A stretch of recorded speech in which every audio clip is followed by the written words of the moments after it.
Warning: this program may contain explicit language that may be considered offensive or inappropriate to children and some adults. The following content is intended for mature audiences only.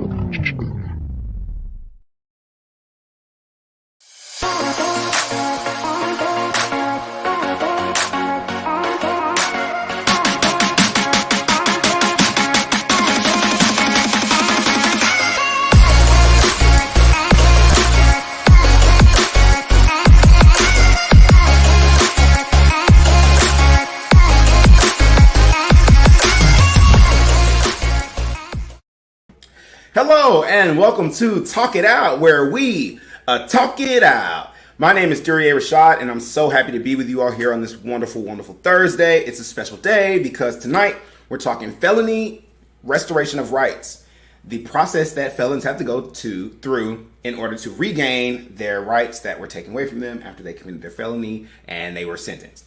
And there's all the things that dig into that. We got a great panel lined up.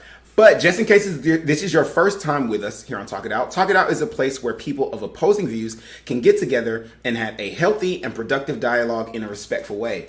Keeping in mind that it's not always about proving who's right and who's wrong. Sometimes it's simply about listening and being heard.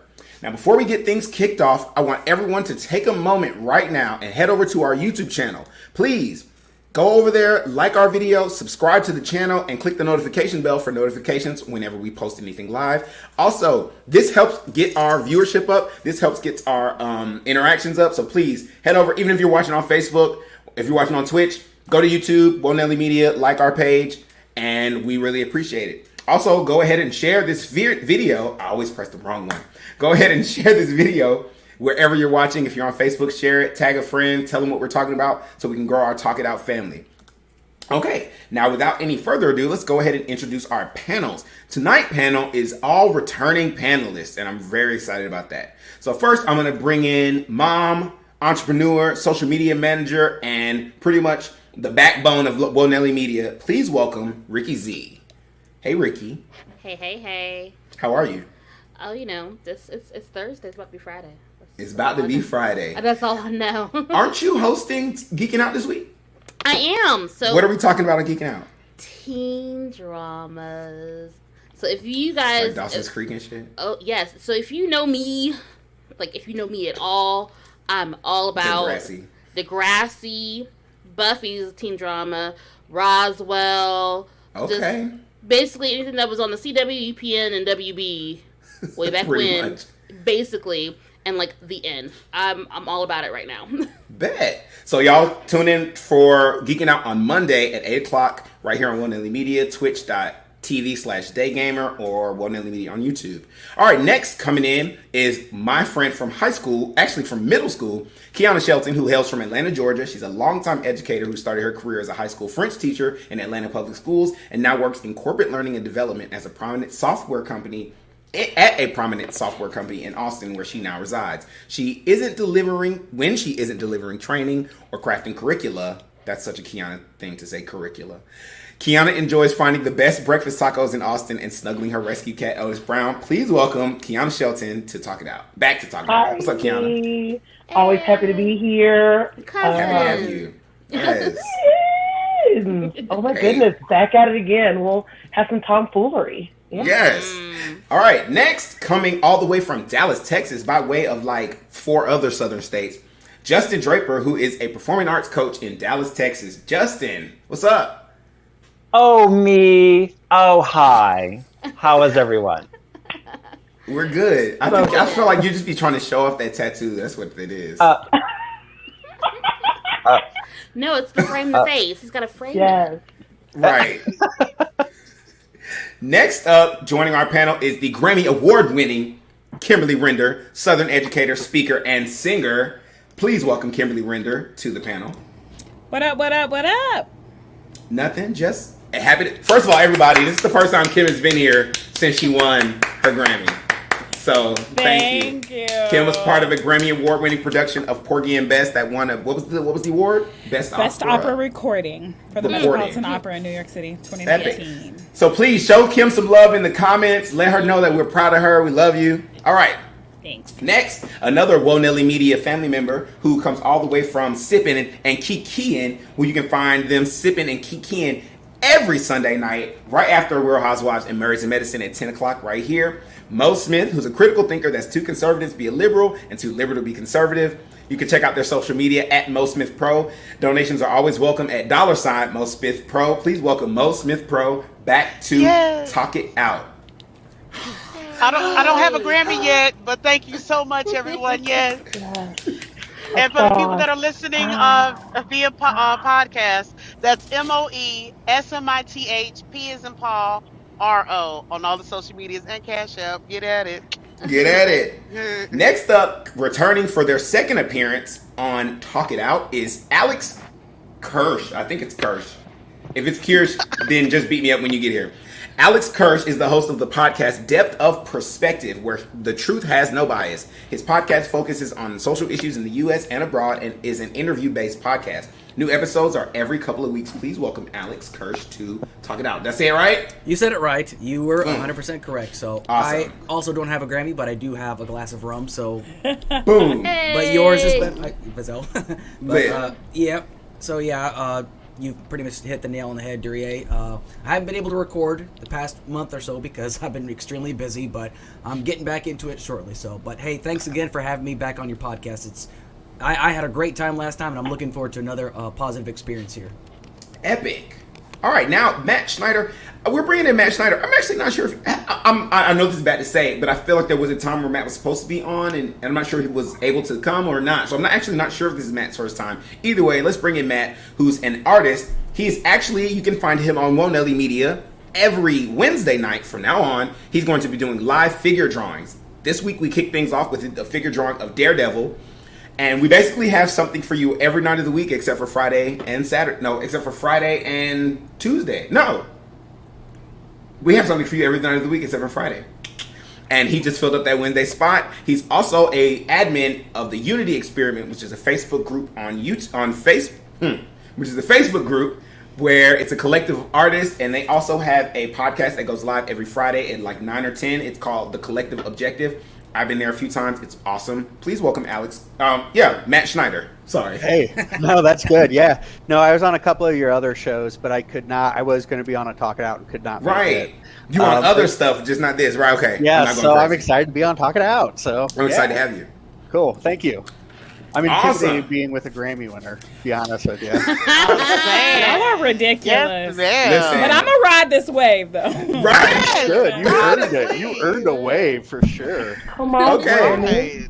So before we head into our current events for this evening, I want to go ahead and send us to some ads. We just got a few short ads for you. One is from Sip and Kiki, a wonderful show that's every Sunday at 10 o'clock. I got my times messed up. Just take a look. The City Girls didn't get on simply because they're amazing at rap.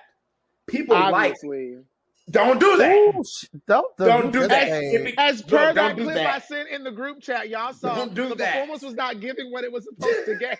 Don't do that. Don't you ever talk about Carisha and JT. I don't care what you got to say. Don't do that. Okay, and my point is this. They got some bops, okay? So they do got some bops. My point is this. And they're getting better, but my point is this.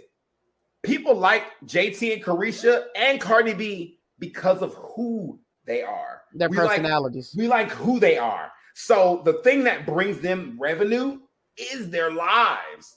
Because Cardi B got on Love and Hip Hop because of her lives.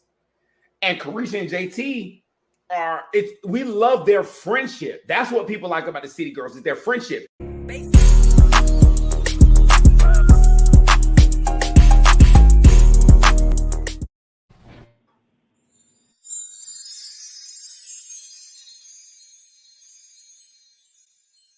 I'm excited to be in a show with them finally. Oh wow, it has been a while. For Color Girls was the last show we were all. That was the first show 10 years ago. Yes. Oh no, don't delete that out.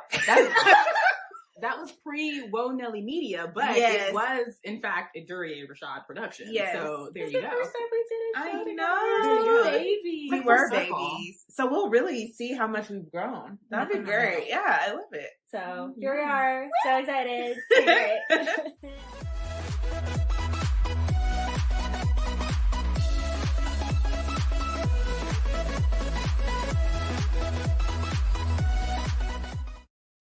That was a clip from Sip and Kiki, which you can find every Sunday at 10, right after Married to Medicine. And the other excerpt was a Meet the Cast for Flirting with Destiny. We finally set our filming dates. We're going to be filming this June in Columbus. It's going to be awesome. Those were the 3 stars.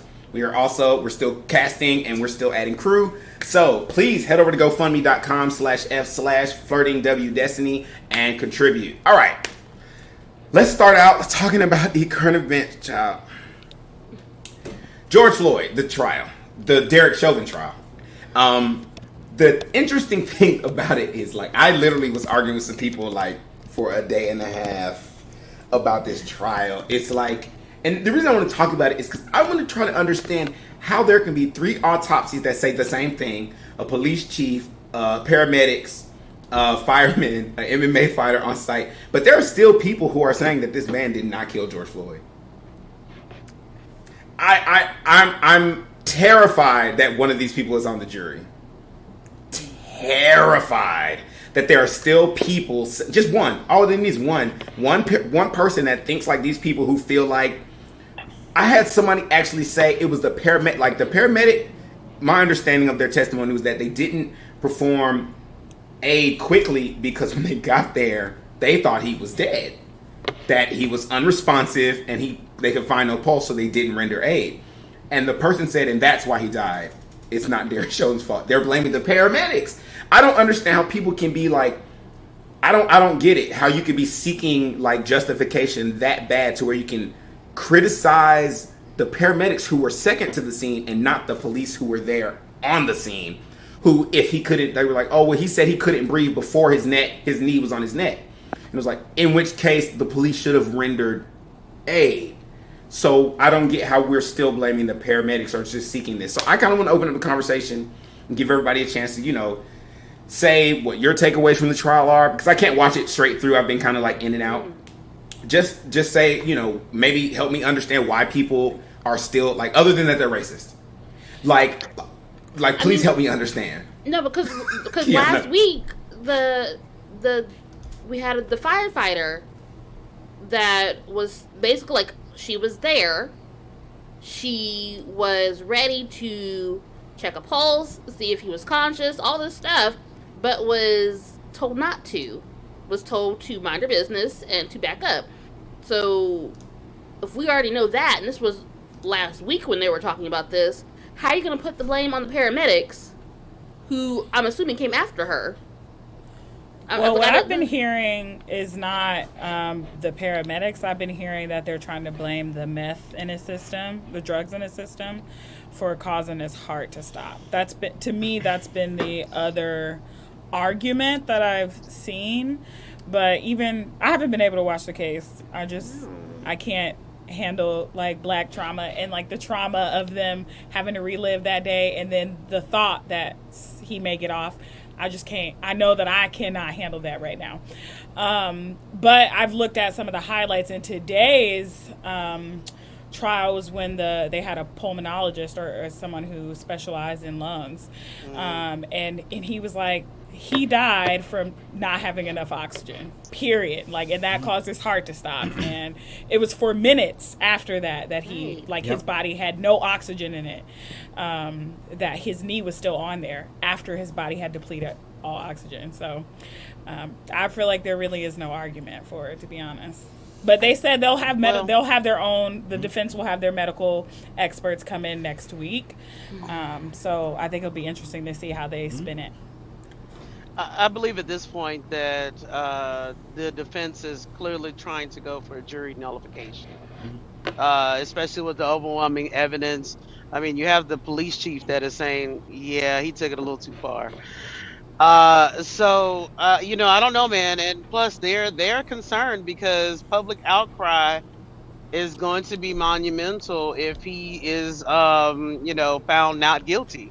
So the city, is in a interesting position because, yeah, they want to protect one of their own, but at the same time, is one of their own worth the whole city getting burned up due to public outcry?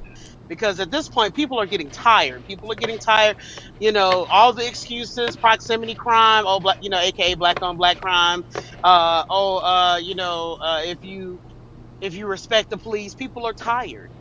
They're saying no. The police need to respect the citizens that there are on their badges says to protect and serve. Yep. So it has to be a two-way street. You have to have community outreach coming from the police.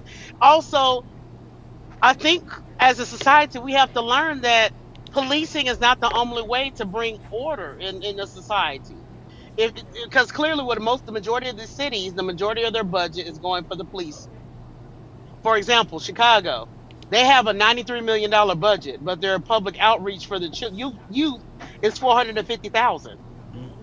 And then they wonder why they have kids shooting each other every weekend, because it's not like they can go get a job because their parents are or older adults are getting those McDonald's jobs due to the fact that manufacturing jobs went down 20% in that particular area. That's the same levels that Detroit received back in the late 80s, early 90s. But nobody's talking about that. They're just talking about why can't Chicago get it together.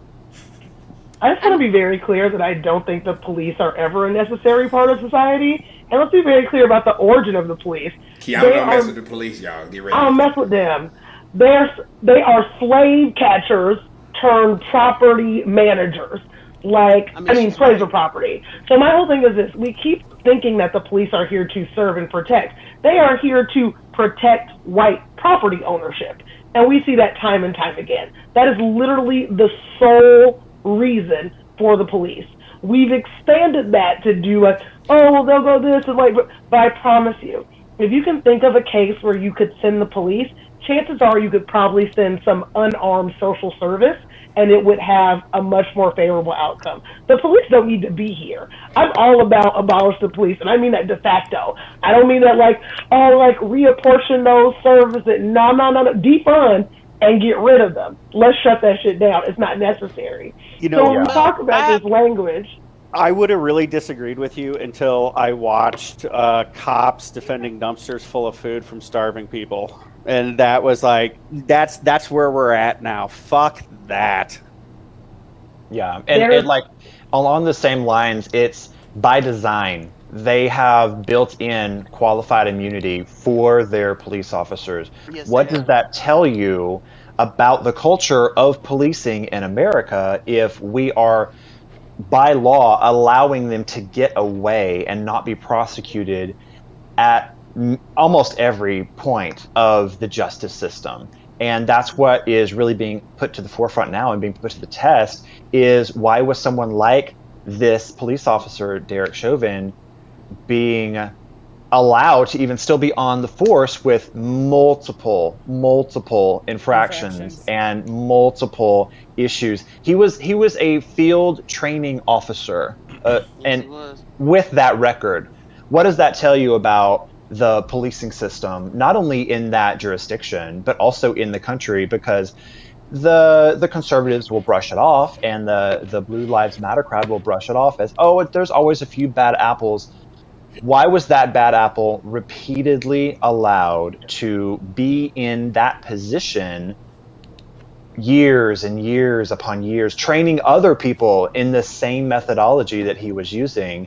What exactly does that tell you about the priorities within the criminal justice system, and let's really talk about the fact that this is militarized policing. One of your commenters was do they even teach police officers to restrain people like that? I said they teach people in the military. They literally have people from the IDF come over to the States to train them in military operations. This is not a joke. Police are militarized. It's not just this idea of they are interventionalists, right? It's they are proactively being trained to do this job. And we really have to think about again, I'm get rid of all of them. Because my whole thing is this: police don't deter crime.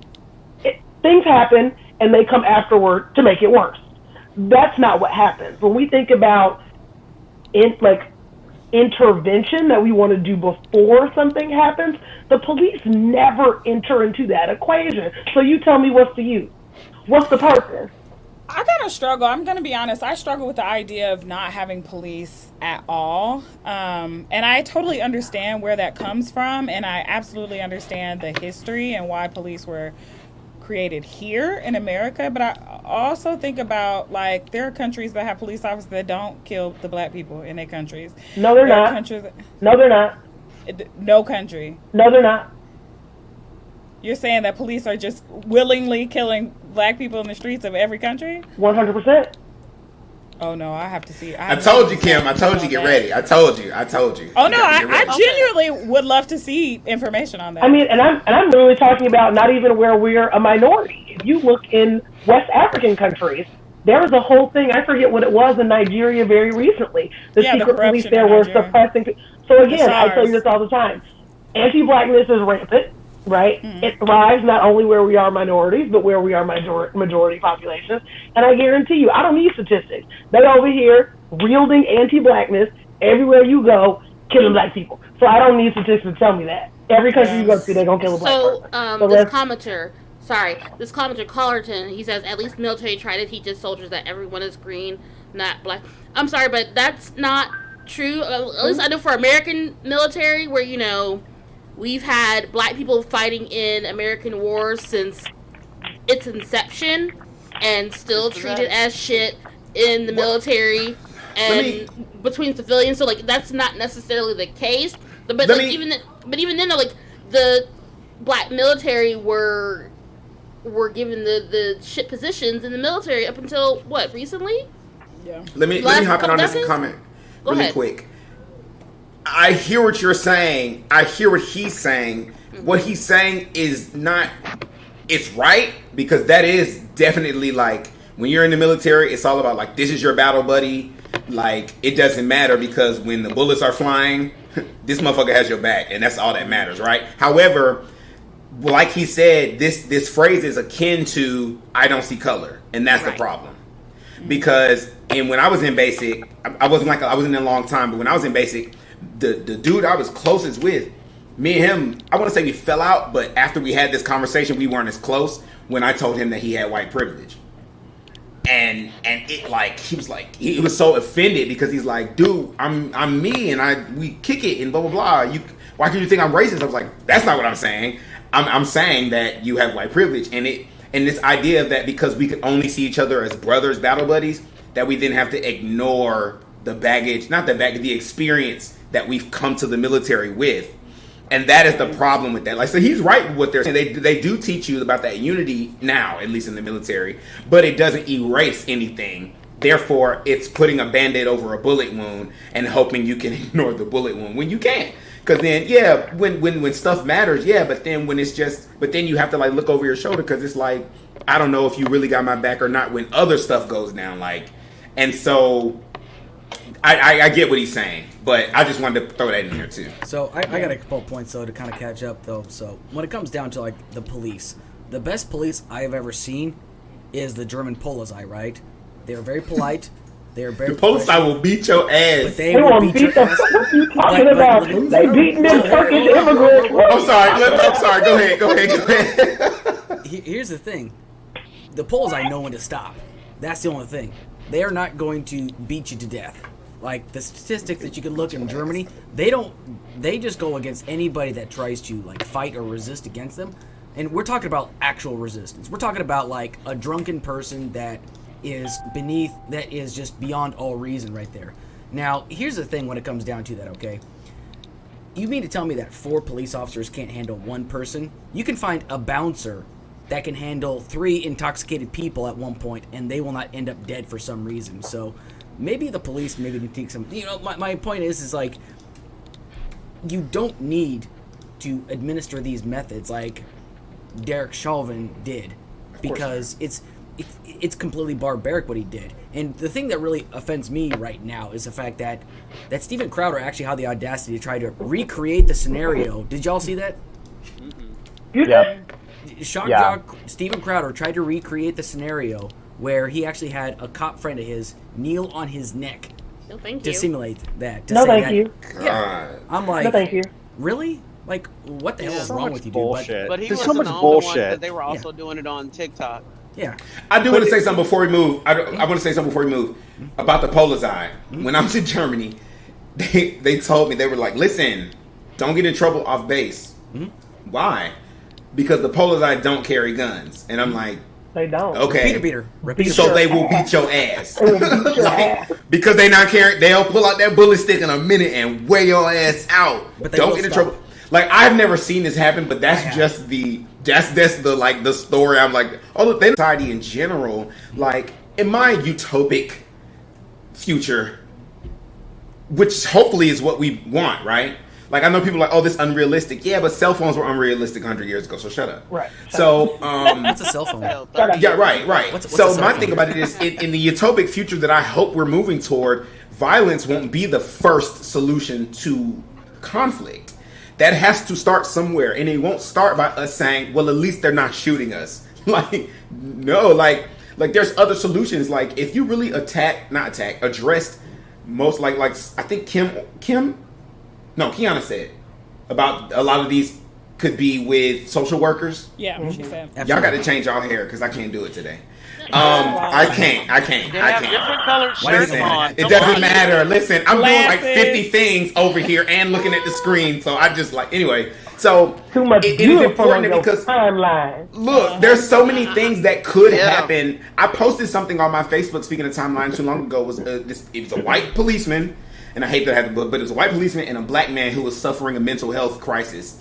And the dude was like sitting on the floor, Indian style, talking to this man. Like, lucky that he could identify. And there are policemen out there who, I don't know if I'm going to say, I don't want to say it's their training. It's probably more often than not, they know someone who has mental health issues or they're connected to them personally, but they can identify this is a mental health issue. This is not something that requires force. So therefore, I'm going to address it differently. Sometimes, like, you know, people would just see a black man who's an adult acting irregular and be like, oh, it's one of those, and attack it that way. And that's the problem. Like, I'm kind of between Kiana and Kim as far as, like, I worry about not having some sort of regulating force.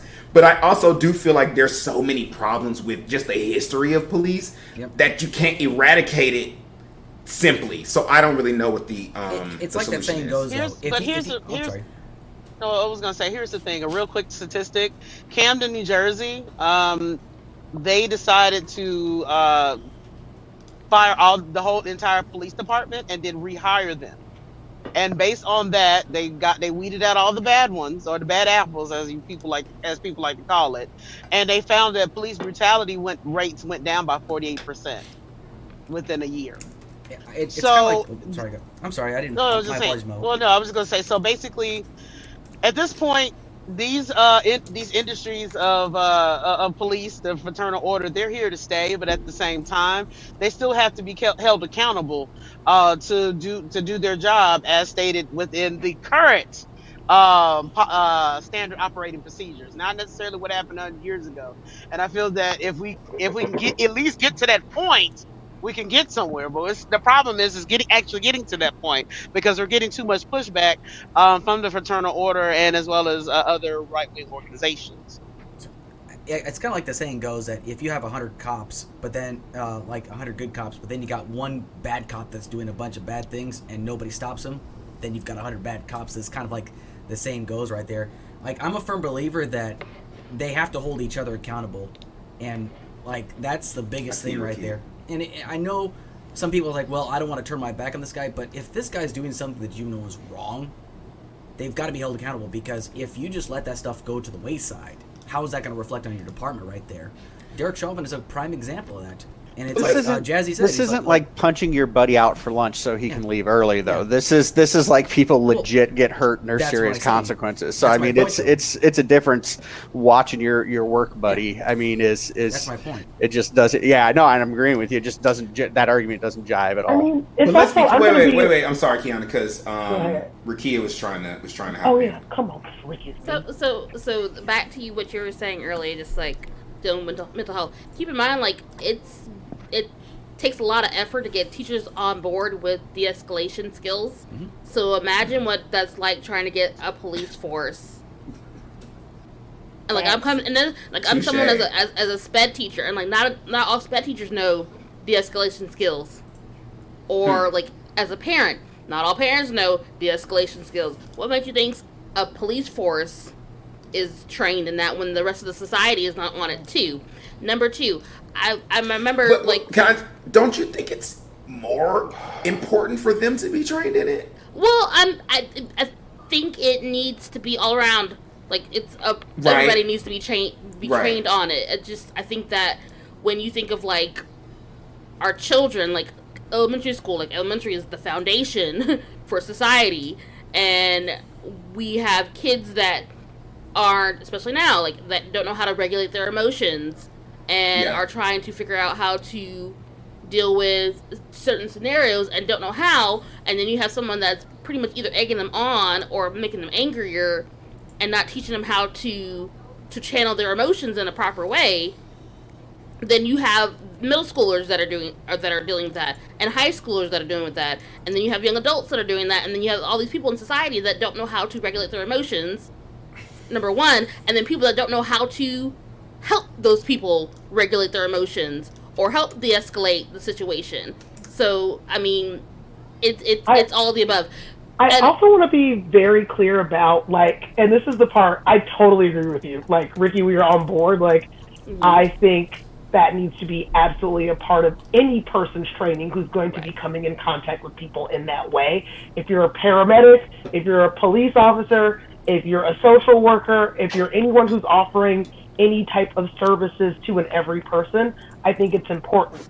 But here's where we have to, the DMV, right. But here's where we have to be a little bit more radical in our thinking, because we know police officers know how to show restraint. They've done it time and time again. They have done that, like, we know they know how. It's just when you don't see the person you're interacting with as a human being, there's nothing we can do for you. So that's why I'm like, I love the training. I love the idea of firing and then rehiring, like the good one.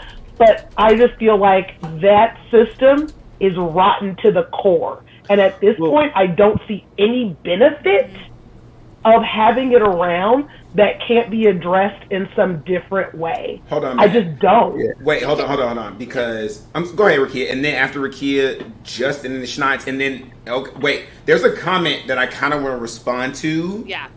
Really quick, because we got to make sure the viewers are in the conversation too. Right. So after the comment, Justin, the order I said, and I think the order was Justin, Rakia, Matt, and Kim and Matt. Yeah, Justin, Rakia, Kim, and Matt. Right, okay.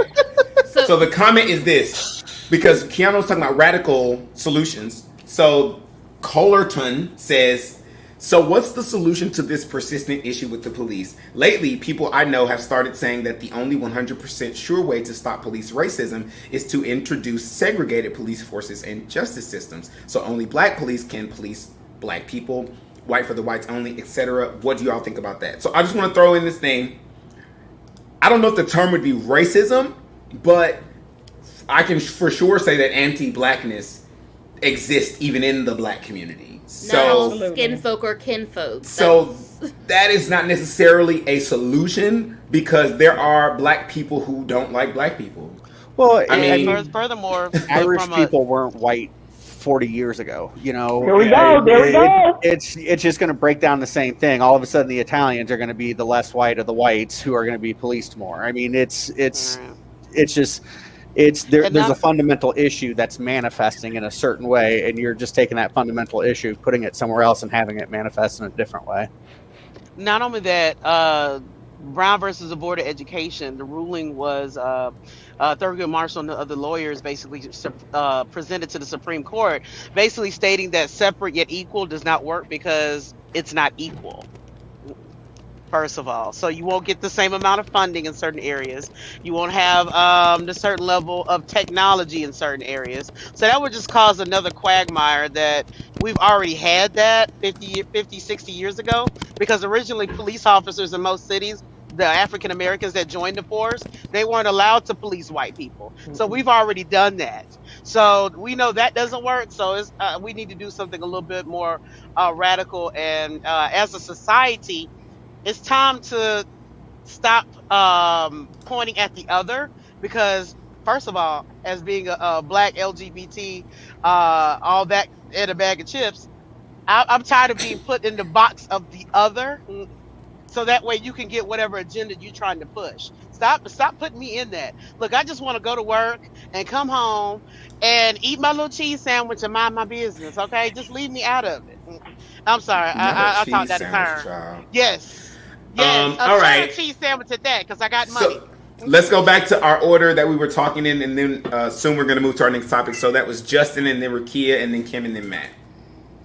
Yeah, so I mean, when we're talking about specifically the policing, we've hit some really good notes here, but America as a whole has a racism problem, and it has always had a racism problem, and it's come back again and again and again, and we can't deny the fact that colorism exists. We can't deny the fact that otherism exists when we start to look at the other minority communities as well, especially when you're talking about the huge spike in anti-Asian American and Pacific Islander hate crimes and beatings and killings and that are happening right now because of inflammatory language of he who shall not be named that previously left the White House. And that one. I was like, which one? Which one? I was just saying, nailed it down for not wanting to name it. I use the term dipshit, okay? So if you use the term dipshit, you can gladly take that You won't term. evoke him? Like, okay. Yeah, exactly. Yeah, say it 3 times and he'll show up at your front door with not a Coke can. Candy man. With a Coke can. The Coke can. So it's things like that are just so ingrained in our society, whether people want to acknowledge it or not. It's there, and especially me as a white person, like I've caught myself a few times having just thoughts, and I'm like, oh my god, why did that just pop in my head? Like why, how, and I have to really do some soul searching to be a better version of myself and go against some of those biases that I have because of the upbringing that I have. I am, a type of other as a gay man, but I still have all of these other types of qualities that put me in a more socially accepted, like, white box, a more like, passing box, and a lot of people just don't get it. They just don't understand because they've never had that experience, period. And you can tell them till you're blue in the face, this is affecting me this way. This is going to be harmful to this community. But they will not. It's that cognitive dissonance that just does not work with them. And that's why diversity is important. That's why equity is important. That's why representation is important, especially now in this democratic, the democratic appointees that we're seeing from the Biden administration, one of the most diverse that has ever been, and it's important. It's essential for our melting pot of America to show all colors and all creeds, because it has never, and even less so in the conservative administrations, and it's damaging. And we see how damaging it is now because we've all been forced to sit at home and watch this man be murdered on live video, and it just be forced down our throats. And the day of reckoning is upon us, and we have to deal with the inner demons of the American culture and what we've allowed to thrive. And it's going to be hard, and for a lot of people, it's not going to happen for them, and they're going to go to their grave being that version of themselves. But there's hope for the next generation, and we just have to frame it the best way possible for them to go forth. Can our next topic of event be like how this, quote, democratic, amazing, diverse cabinet that we're in, and you still got AOC over here talking about the children in cages are different under Biden than the children in cages under... Listen, we might be able to get to that, Kiana, but we got some other stuff. Listen, we might be able to touch on it, but Rakia, we're going to wrap this topic up. Rakia, and then Kim, and then Matt. You're muted. I'm sorry. Right. It's my fault. Go ahead. It is. Look, you over there clackety click, click, click, clack. You are always clickety clacking. I know, but I decided not to clickety clack tonight. Okay, so I choose violence. Right, every day, every listen, morning. we supposed to argue off stream. Right. My bad. Anyways, so I remember last summer where we started to see the protests for George Floyd, Ahmaud Arbery, Breonna Taylor. And people were wondering when this was going to be different, when this is going to stop, when this is going to end. And I remember telling them, until we see some convictions, this is not going to get better. This is whatever you have in your head of thinking oh, I wish things would go back to normal. Number one, post-pandemic is never going to be normal. Number two, you're not going to get, unless these people are held accountable, unless the police officers that killed Breonna Taylor, unless the men that are on trial right now for Ahmaud Arbery are convicted, unless Derek Chauvin is convicted, this will not get better. It's going to escalate. And we know this. We've seen this from previous cases. This is going to escalate. So go ahead and get that out of your head right now, that the protest and the Black Lives Matter talk and all that stuff is going to end, because it is not, because we know that history shows us that these people are never held accountable. So let's go ahead and prepare yourself for more protests. Go ahead and prepare yourself. And before we go to Kim, remember this, with Breonna Taylor, there was a lot of that was shrouded, and I'm not saying we accepted it, but there was a lot of that was shrouded in we weren't in the house, we couldn't see what happened. The boyfriend shot back with George Floyd. That's on film. That is what are we arguing about? What are we arguing about? So when Breonna Taylor's decision came down, people were pissed, but I don't want to say we understood, but there was a different mindset about it than there is for this, because this is this was a public execution, right? And so people aren't gonna be so just angry with this one. Anyway, Kim. Yeah, I was just gonna say, one, I wanted to clarify that I'm not a police sympathizer by any means, and so I just want to be very clear about that. I struggled with the idea that Keanu was talking about with eradicating police, but I also accept the challenge of kind of thinking outside the box and coming from a different perspective. I struggle though personally. I'm a bit of an existentialist, because to me you hit the nail on the head with the real issue is that people don't see Black people as humans. They don't see the humanity in us. And for me, in that case, I'm burn it all down. Let's get rid of the police. Let's get rid of the justice system. Let's get rid. Because for me, it's that infiltrates everything.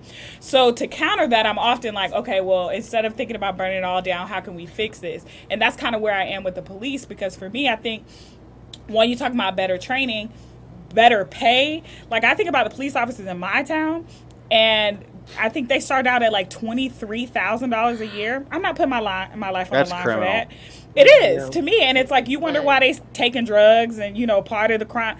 I not that I get it, honey. I think it's maybe up to $27,000 an hour, But what I'm saying is, I think that there's a lot of reform that needs to happen, and that Camden, New Jersey thing with firing everybody, I'm with it. I was with Keisha Lance Bottoms when she came to Atlanta, was get everybody up out of here, and then I'm gonna get my own people. Yes, I'm here for the cleaning house, and I think we should do better vetting. And I just want to say that I am open to this idea that maybe I do believe that we should have mental health people on staff that answer calls. I do believe that we need to have more child services and things like that to answer calls and de-escalation tactics. But I don't know. I still have not completely bought into the idea of getting rid of authority, because I think there's a need for it, but I do think that there's a greater need for reform. And if that means scrap the whole system, scrap the whole system. Before I pass it to Matt, before I pass it to Matt, I want to say this. I personally think there are some human beings on this planet, the very Zen folk, or the close to Zen folk, that actually could live together without authority. However, You got them fuck niggas. I'm sorry. You have them everywhere. And what are you going to do? What are you going to do? You have to make room for that. I'm so sorry, but you have to make room for that. You do, but capitalism teaches that there has to be power and there has to be somebody that's subdominant. And so it's like, even if we didn't have the ridiculous race problems that we have in this country, we would yes. And that's the issue. Like, tug and pull will be because it's just not black people that are seen as subhuman. You know how many friends I've had delete me and tell me I was part of the gay agenda this week? I like your agenda. Like, I'm trying to be on that. I was like, agenda. Now you going to brunch and stuff? What agenda? Anyway, let's not even go into that. Because if there's an agenda, email, right? If there's an agenda, I'm mad because I ain't had no newsletters. I ain't got my T-shirt. I ain't had my. I ain't got my swag. Where's the T-shirt? I'm waiting for my gift bag, Lil Nas. I'm waiting for all of my swag. So please send it my way. I'm getting, Anyway, all right. Let's hit up Matt, and then we're gonna go to our next topic. This comment right here, though. Please stop sharing these pics. White officers hugging black kids on the street. Girl, propaganda. Don't show me no pictures of no damn police officer. I'm like, can we talk about coercion? We can talk about this with the military too, but I'm like, we really got to talk about how you make a choice to be a police officer. And I know y'all hate to hear Blue lives matter, Kiana. Okay, whatever. Blue is not a skin tone. Look, listen. I feel like this though. And I love the saying that people have to realize, emotions be a police officer, friend. Well, people can't choose to be black, but people can choose to be a police officer. And now, I don't think that means that your life is forfeit. I just think that means that you have to understand that, like, there was a woman. She was a black woman, and she was a police officer. And I wish I could find the video, but she basically said, when I come home at night, I can take my uniform off. I can't take off my skin. Period. Okay, anyway, Matt, take that uniform off all the way and get you a new job. Boom. But also, Matt, go ahead. So we can move to time wise. Matt, yours is 8:50, child. Matt. Just the thing that's kind of this should be its own episode. Really. It really should. Yeah, there's a lot to talk. There's a lot to unpack. I didn't think we were going to get to defunding the police. I just thought we were going to be like, Derek showed we need to go to jail. Let's move on. I didn't know it was going to take this turn. Well, go ahead. I mean, it ties into the main topic. It does. It absolutely does. But I mean, the thing that's kind of occurred to me, just kind of everything that everybody else has been saying and kind of processing it, is it's an awfully big house that all of the police are under. You know, look at all of the different departments. Why is it the field officers, the administrators, the detectives, the internal affairs, the crime scene investigators all playing on the same softball team? You know, like those should all probably be separate organizations that have their own in-house interests. You know, the more I think about it, it doesn't make sense that there's just this big, huge blanket that's police, that is everything that has to do with law enforcement is all under the same house. Okay, well, and that often is investigate themselves. Yeah, that is our deep dive into the the Derek Chauvin trial. Thank you. On his murder of George Floyd. I just don't like saying his name. I'll be honest, but before we move on, I just want to say this: like, stay informed. Don't get out here talking about this stuff. Like, talk about what you've seen, what you heard, but just stay informed. All right. So, the other night, I was approached by a friend of mine who he's mad at me. I'm sure right now, but we're friends. Thank you. Thank you. Yes, I appreciate that. Love the merch. It's a new shirt that I just got. You know, honey, get to your point. Look, don't flex you on the main me. one talking about time. The main one talking about time. Come on now. Y'all know I got the controls, right? I could. So do I. Anyway, I got controls over you. Look, you don't know about the access code that I done hear from you. Anyway, so the other day I was sent a video from a friend, and he said, watch this video. And after I watched the video, I'm not going to dig into the conversation we had, but one comment that I saw was like, actually, let's just watch the video first. Okay. Kids aren't so great at hiding. Gee, I wonder where the kids are. But we found out their clothes hide a lot. turns out we can't even see 70% of the dirt that's trapped in their clothes. Which concerned us, especially with their sensitive skin. That's why we always look for new Tide Hygienic Clean Free. It goes deep into fabrics to remove the visible and invisible dirt. And it's designed for sensitive skin. Hey, what's that? It's gotta be Tide Hygienic Clean Free. That was the video. And so what do we think about the video? Is somebody an octoroon in that couple? No, I believe it was. I believe. Okay, so my take on the situation seems like was a good message, but awkwardly. Yeah. Awkwardly presented. We lost. I mean, Keanu. Yeah, we did. He'll come back. Oh, Keanu. It looked like any of the Tide commercial. The only difference was you had two lesbians or inferred lesbians talking about their black adoptive kids. That's the only difference. So did Million Moms come out and say something about it yet? Well, this is what happened. The person, let me see if I can fix this without doing. No, I can't. Anyway, the person who sent me the video, the one of the phrases they used was like, "This is too much," and I felt like, why? Because to me, I feel like there are families that look like that. There are families that look like that. There are families that look, let's be clear, like this whole idea of like man, woman, same race kids is not every family, right? Like my stepbrother and stepsister, their father is white.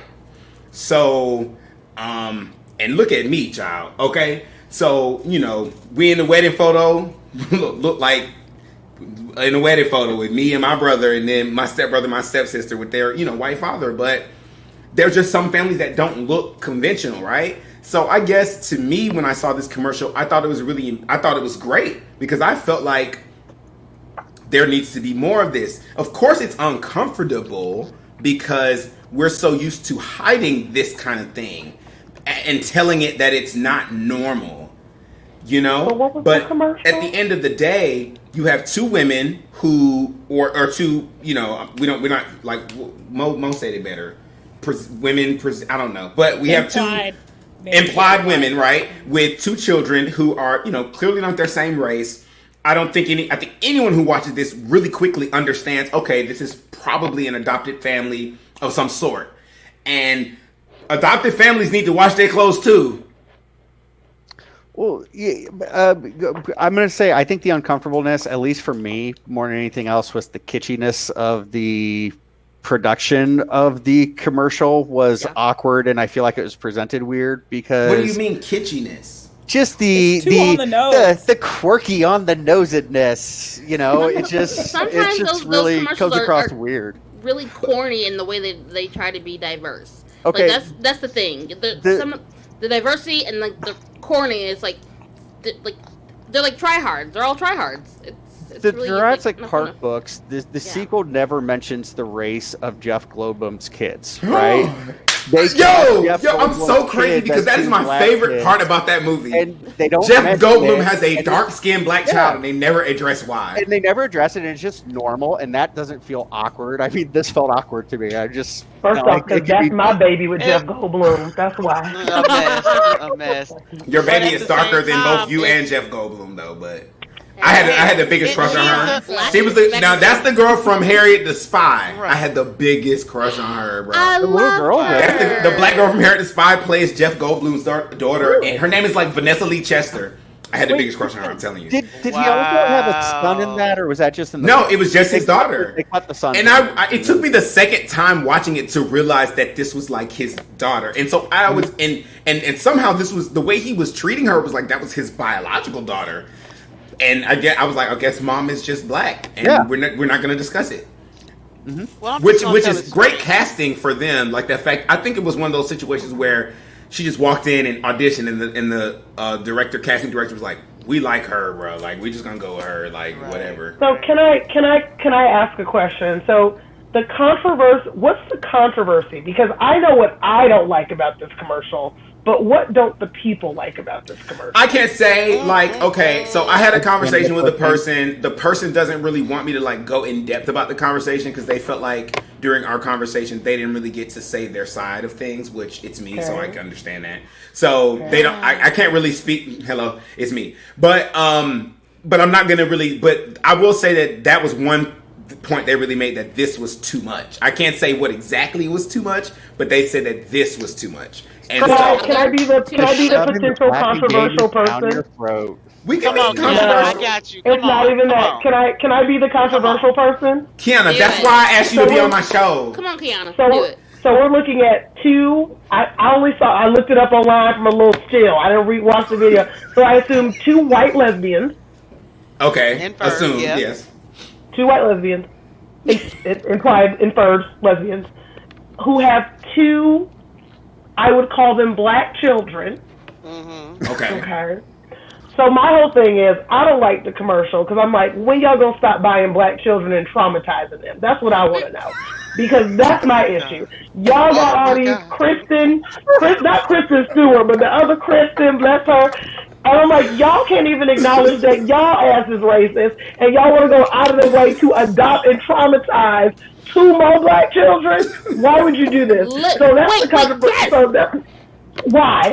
Stop letting these people adopt black children. Y'all don't even acknowledge that you're racist, and instead of giving their actual mama money or resource or job, Hold on. No, but so that's my problem. That's my problem. So going back to Alicia Faith's comment about like not having showing us pictures of black kids hugging these white police officers, the exact thing happened to a whole family of black children. That were killed by their white lesbian adoptive mothers. One of them was in a picture with, hugging a police officer. You could clearly tell he was in distress. But I'm just saying, though, like, stop that, y'all. Quit it. Well, here, let me be that problematic black man for a minute, because y'all know I like to fit in there sometimes. Kim, don't do that. Fix your face.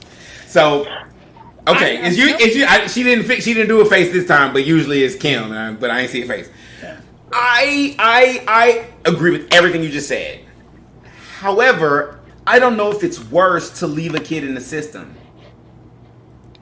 That's where I struggle. I agree with everything you said. Wait, before you get on me, because I know I'm getting ready for an ass whooping. I already got my pants down already. I'm ready.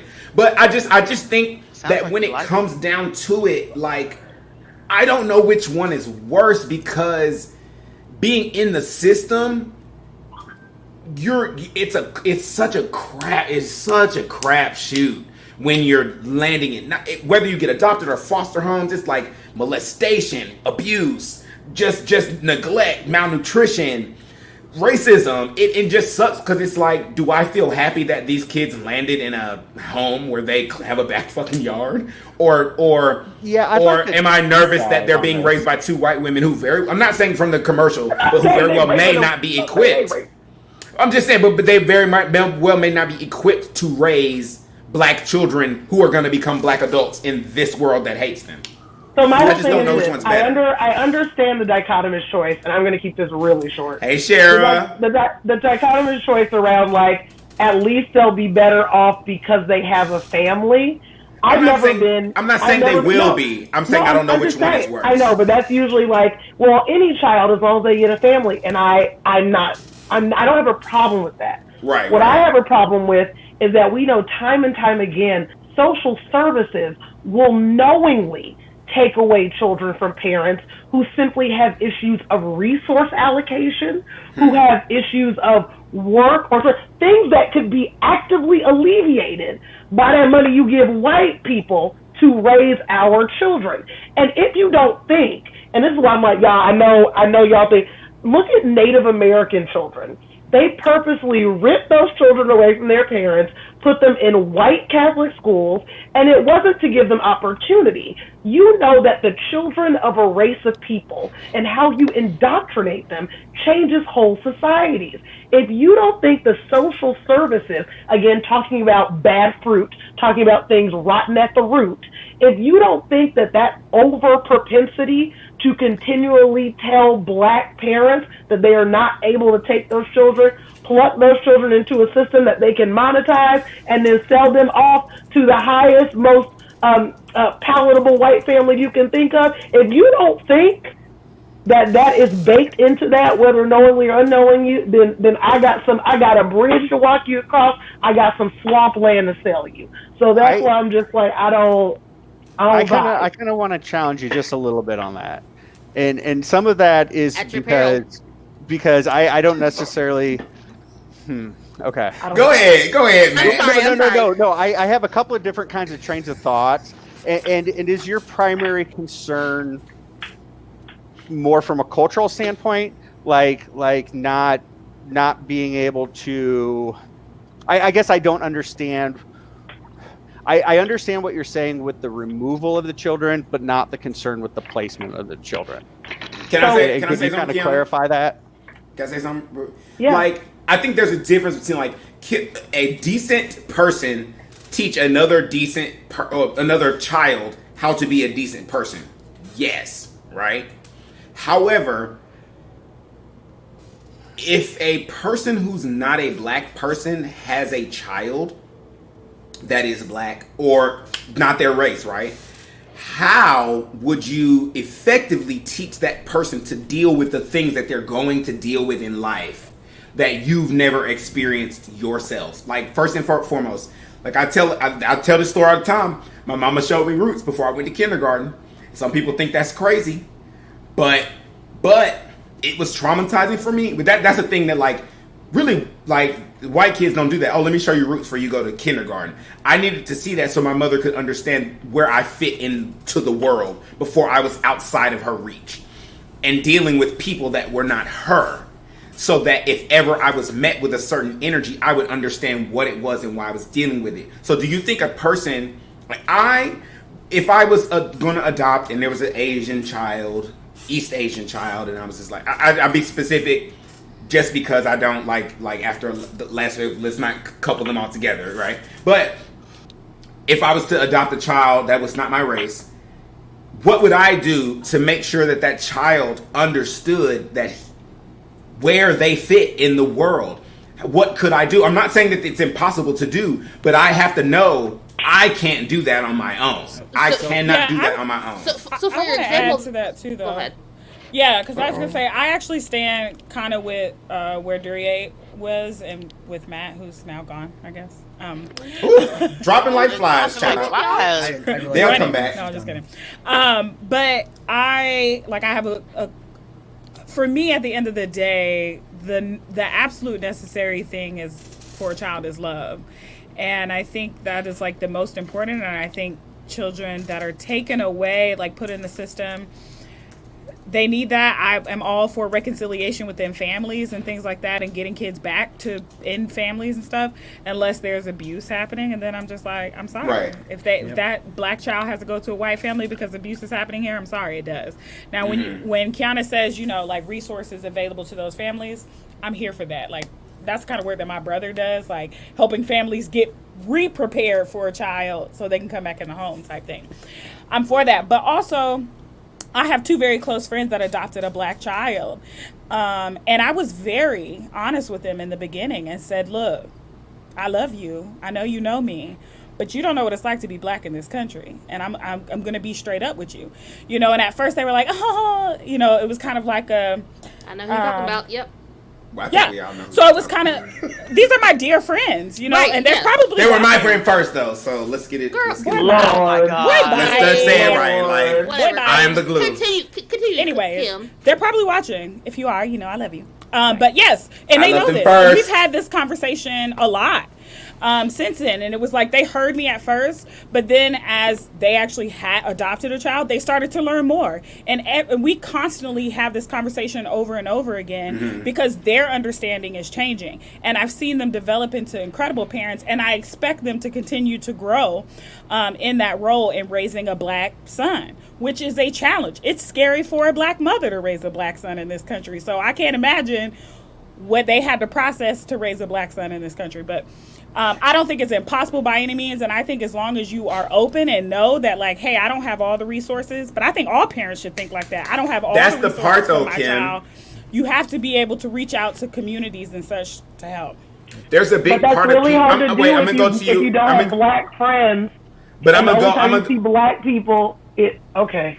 I see. I'm gonna go to you, Alex. I got you. When I was in Colorado, I had a black lady stop me, I lived in Colorado, which is just white, and I had a black lady stop me on campus one day, and she was just like, "Hey, how you do your hair?" You know, and I was like, "Excuse me?" You know, and she was like, "I adopted this black daughter, and she always wants locks and blah, blah." Like, she went into this long discussion about how she wanted locks like mine, and she didn't know what to do with her. And I ended up hooking up with this lady and hanging out, doing her daughter's hair, showing her how to use some products and things like that. Like, people got to reach out. You got to be vulnerable sometimes and have a conversation. I love your spirit, but I really want to say that all I heard was, I'm glad I could put some more emotional labor on a black woman so that she can come and help me with my kid. Like, I know that's not what you meant, but that's literally all I heard was like, let me go reach out to a magical negress on the street so that I can have her team. Magical negresses are pretty awesome.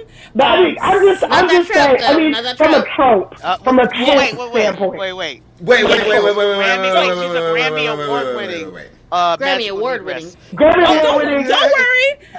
No, either way. Let me say this really quick. That is the rub, though. That's the key. Is at the end of the day, like, because there's all these people out here, and I'm not going to. But what I want to say though is that I help any child, whether it's a black child or white child or anything. I'm going to help any of them. But I'm not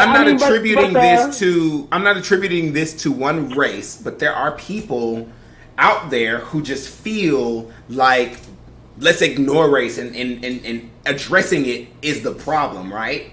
That terrifies me that a black child will end up in their care. And like, have y'all seen the video of the woman who was at like a bagel shop or whatever in New York, and she called the bagel attendant the N-word while she had three black children who were her children? She was the mother. She had 3 children with a black man and called a black man the N-word in front of them. And I was like, good Lord. And they didn't take her kids. They didn't take her kids. They need to take her kids. And the thing about it is, to me, I'm like, and it sucks because, and the truth is, those weren't adopted children. Those were her children. Biological kids. Again, and they didn't take her kids. But Daria, here's the thing. Here's the caveat with this. Psychological, emotional abuse. I blame the daddy, first of all, because clearly, absolutely, the daddy allowed her to and did not check her about using that word. Let's start there, because you had that case with because you had that case with Kiki Wyatt. Kiki Wyatt came out about her mother, because her mother is of Caucasian descent, and felt that Caucasian. Sorry, she was a Caucasian woman. And she felt that it was okay for her mama to say the N-word because she feels like she's one of us. Black people, stop inviting everybody to the damn they can't come. Fuck the cookout. Keep giving them no more cookout. Yeah, we don't got no more tickets. No more cookout. And if you come into the cookout, what that means is you can drive up front and I'll bring you a plate. That's what time we're on right now. Like, ain't nobody invite me to the cookout bar. Ain't nobody invite me to the NASCAR rally. Listen, I ain't gonna say that lie. I got invited to a NASCAR rally. Okay, I'm just saying. But the point of it is that you have to, because what happens is people get too comfortable. They doing it at home, and then all of a sudden they do it out in public, and that's when it's and they don't know what's the problem, right? Because you can't do that with just anybody, because that person could have got back with her with that same level of he didn't, because that is. But the thing that sucks is this. The thing that really sucks about it is this, like. The fact that she knew she could say that to him is more evidence of the fact that people know that black people know that we don't have the same freedom to do and say what we feel and want to as white people do. Because the way that she disrespected him and him just to walk off, like, y'all know we ain't no walk off type people. Like, what you I would have jumped over that counter.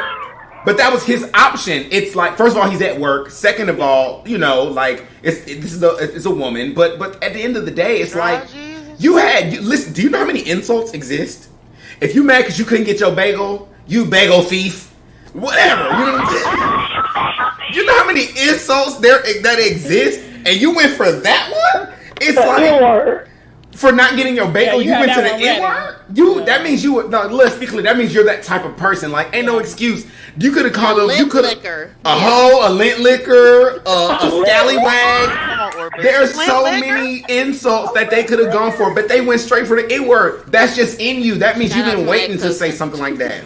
And again, back to these children that she still has custody of, that is clear emotional, psychological abuse that's going on in their home. If you think that about this man, you certainly thinking about your husband, and you certainly thinking about your children. And I know your husband, because y'all, again, white women got a long history of sending y'all Negroes to jail. Y'all just gonna keep playing with it. That's cool.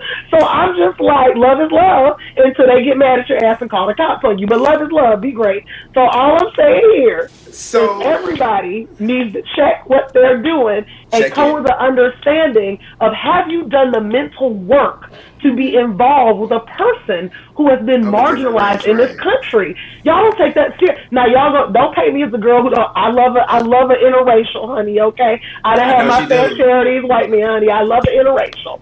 But what I'm about to tell you is, like, when you are preparing to be yoked, as my mother would say, be ye evenly yoked, okay? Yes. Don't come over here being ready to adopt children, being ready to, you done saw a little black girl, hot girl, something, and now you want one for yourself. No, okay? And that extends across, that's beyond heteronormative relationships, okay? Don't think you're going to get a poppy chulo. Don't think you're going to get your little, y'all be calling them rice queens. I know, y'all do. Don't get y'all little rice queen, but then you don't want to sit there when you in the restaurant and somebody come by and say they got the Wuhan virus. He was like, honey, that was so wrong. No, nigga, fight. Like, no.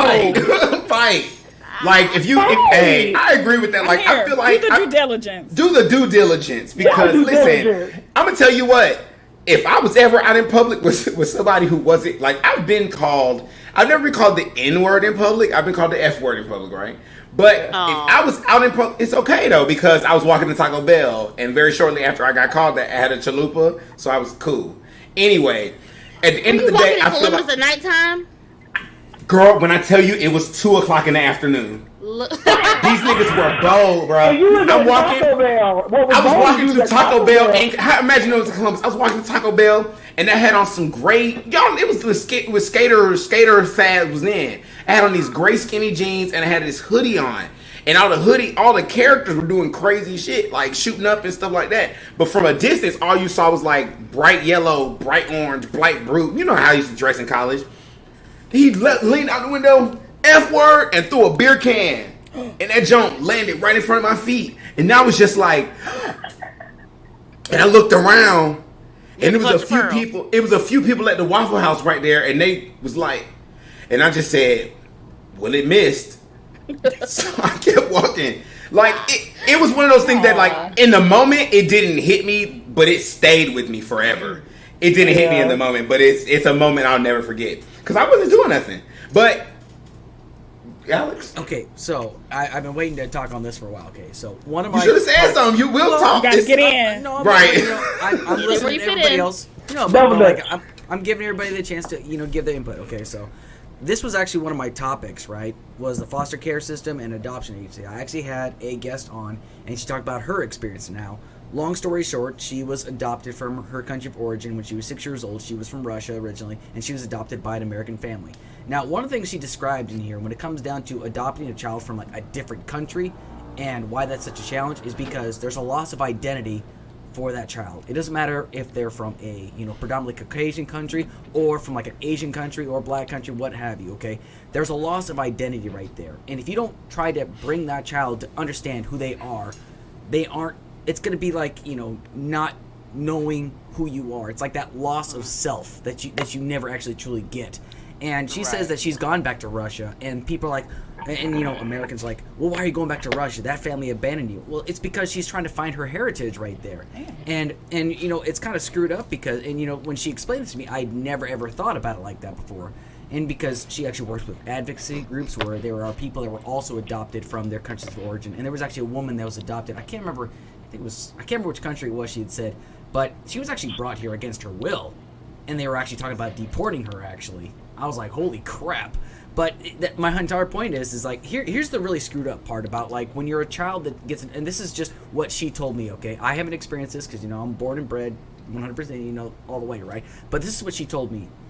The most screwed up thing about, like, when you're adopted from another country, right, is that you're not truly 100% American. You're just expected to be an American, but you'll never be looked at as an American. And it's worse for a child from a country where your skin is not, milky white kind of deal, if I might say.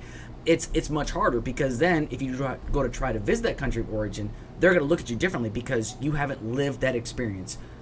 And, a woman she talked to about, like, I think it was like one person she described, like, she tried to go back to her country of origin, like, well, you might be of us, but you aren't actually like us because you haven't lived these experiences. And that's just like the really screwed up part, because it has like this really bad, and I'm guessing what she was trying to explain to me is like how it has this really bad, what's it called? It's like that identity crisis that they might feel. And when she's given advice, when she says, like, if you're going to adopt a child from another country, be patient. They're not going to be Americans. You have to do your part to help these children understand who they are. Show them what their culture is. Show them who they are, and try to get them in contact with their original family. And if that family doesn't want to have contact with them, still try to find a way to help them identify who they are. If they're from Cambodia, help them understand what it means to be Cambodian. Even if you don't do it, like I think it was said earlier, find them somebody that can help them identify who they are. And I think that's one of the most important lessons right there, because, if I was to adopt a child tomorrow from a different country, it's not just my responsibility to make sure that they grow up good and strong and make sure that they go to a good school, but to help them understand that they also have an identity, because, I'm pretty sure you know Jonathan Wright, right? No. No, you don't know? Okay, well, him and I have had these conversations before about how... Oh, yeah, I know he's talking about. I know he's talking about. Him and I had a very, very lengthy conversation about, like, what goes on in the black community. It's like, well... Did you with Jonathan? Yeah. Child. Okay, well, just, you and I can talk later, but it's just like he says... One of the problems that he's found is, like, some people just have a problem with... We be on and off, me and Jonathan, but we'll talk. I got you. But it's just like, it's like a loss of identity there, because, like, he says... Him personally, he says, most people can track their ancestry back. Him personally, he cannot. Which I feel like that kind of goes back into what I was talking about. That identity issue that you're kind of running into, where you don't really know who you are and where you come from, kind of deal. Mm-hmm. Anyway, I think I've spoken enough on the issue. So, excellent. So this is going to be our last comment. Then we're going to go to our main topic for the night, because I feel like she knew I was about to go to the main topic, and had her hand raised for the last 5, 6, 17 minutes. No, I had my hands up earlier. Who said I was going to you? Mommy, Daddy, don't fight. Go ahead, Rakia. Go ahead, Rakia. You got the microphone. Mommy, Daddy, don't fight. Stop it. No, so but mine was back towards like the original comment earlier from Duria. Is just that understanding that, like, just because you're the one that is viewed as parent for these children does not mean that you are capable of helping them navigate the world. So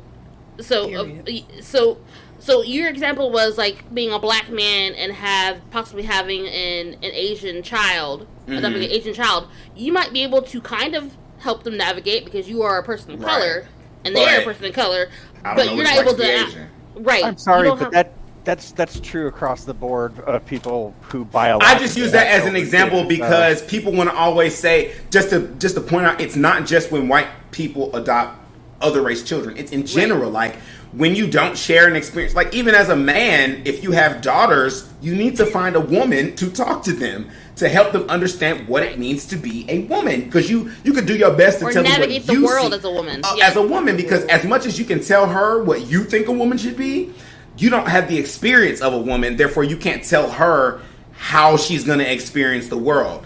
I'm just saying, and that goes across the board. When you're raising a child, you need to understand that you cannot be everything for that child. You can't.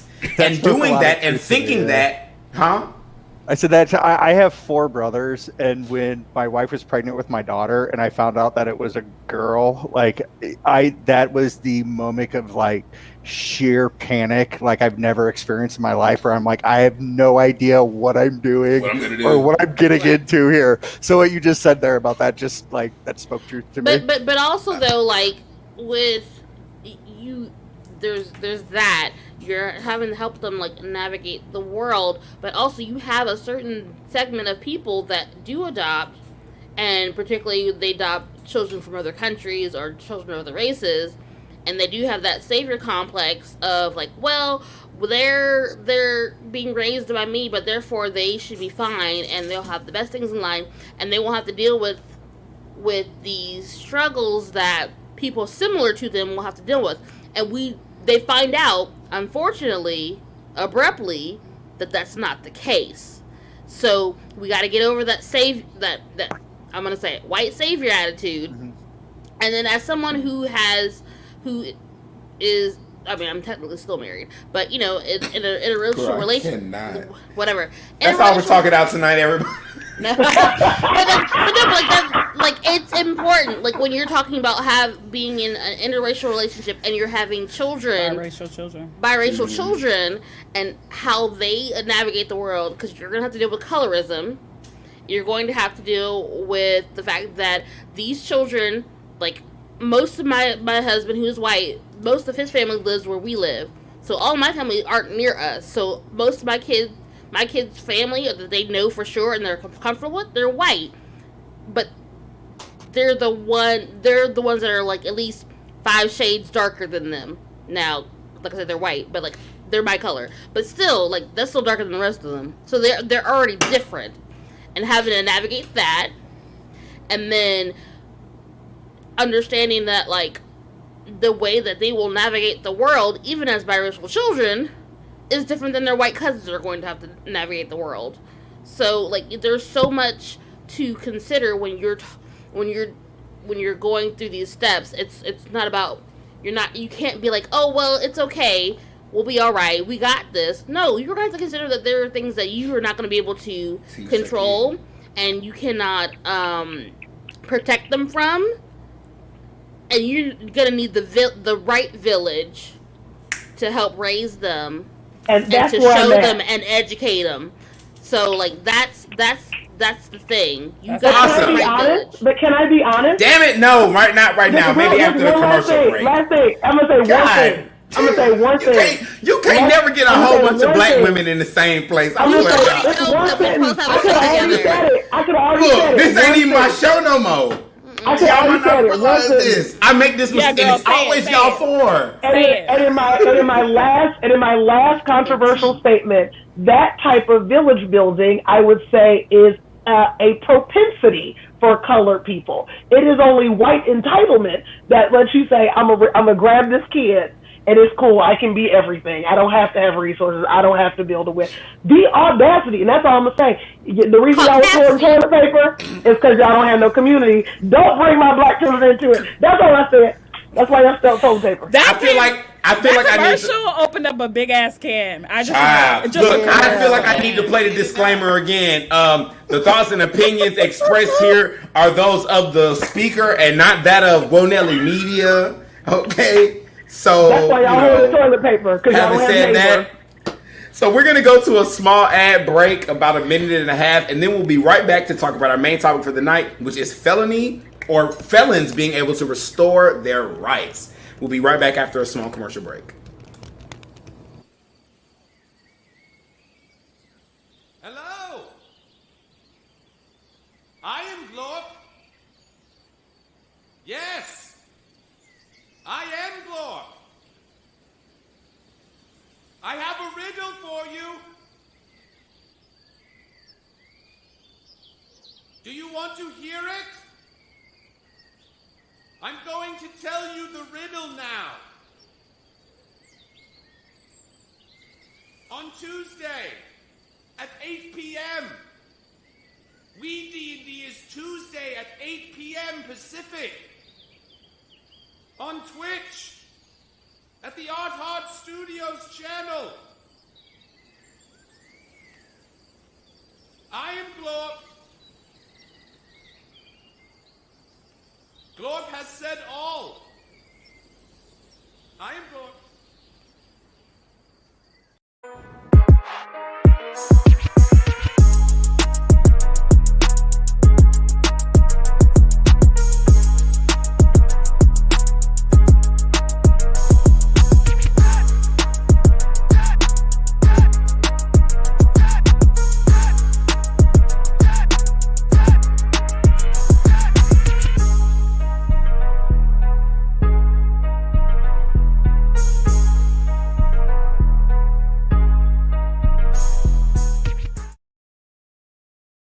That was iHeart Studios. They have Weed D&D, which is every Tuesday night at 11 p.m. Eastern. I think it's 8 p.m. That's awesome. Pacific.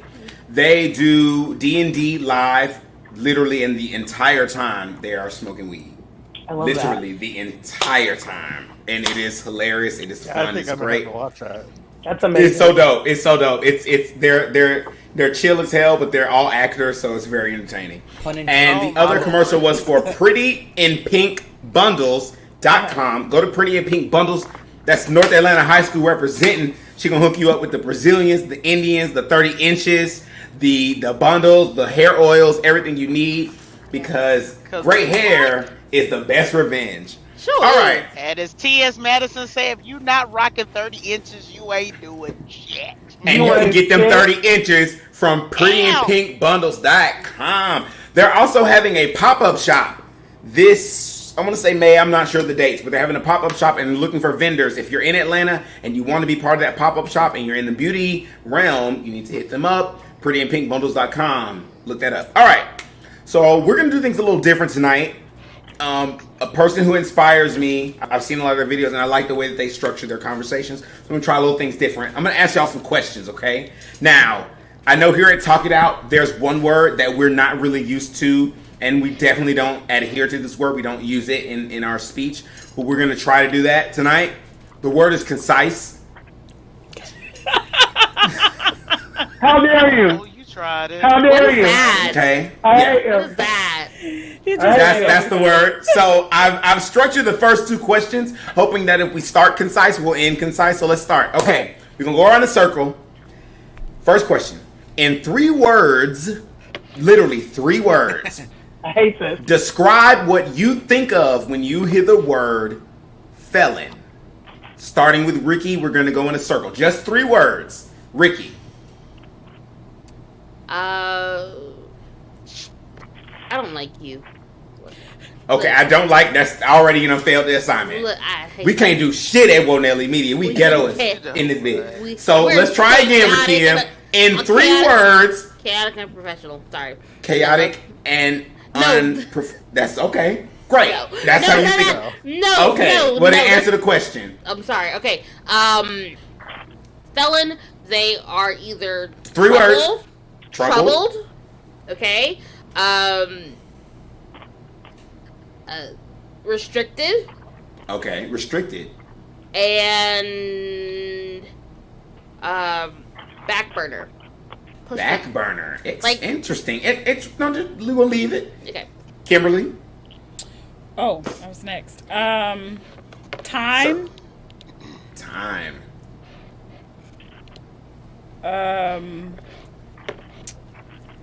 Crime, racist, and rehabilitate. You think felons are racist? Destiny, you think felons are racist? Probably you was racist. I know. Go ahead, Kim. What are your 3? Oh, I'm sorry, Kim. If you got 3 in the chat and you want to put up your 3, please put them up, and then we'll throw them up on the screen. Go ahead, Kim. Well, you don't interrupted my thought 3 times, so. Hungry. Time. Shame. Rehabilitation. Okay. And I'm gonna come back to my 3rd. Sorry. This ain't okay. Schneids. Made a mistake. Made a mistake. Nice. I don't agree, but nice. Kiana. Rich white man. When you Kiana always come with the smoke. Listen. With the smoke. I'm so glad that she's here. Kiana's been one of my favorite people since I met her. Let's be clear. All right, Alex. So what am I? I have multiple favorite people. That's what are you what? talking about? Yeah. There you go. That's literally who I am. Am I? Alex. Convicted of crime. Convicted of crime. Well, and I want to be clear. I mean, actually, what? That's 3 words. Convicted of crime. Yeah. Mo. Slave. Forgotten. Damaged. Okay. Justin. Come on, make it dramatic. Yes! Make it dramatic! Dramatic. So dramatic. Give me drama. Give me drama.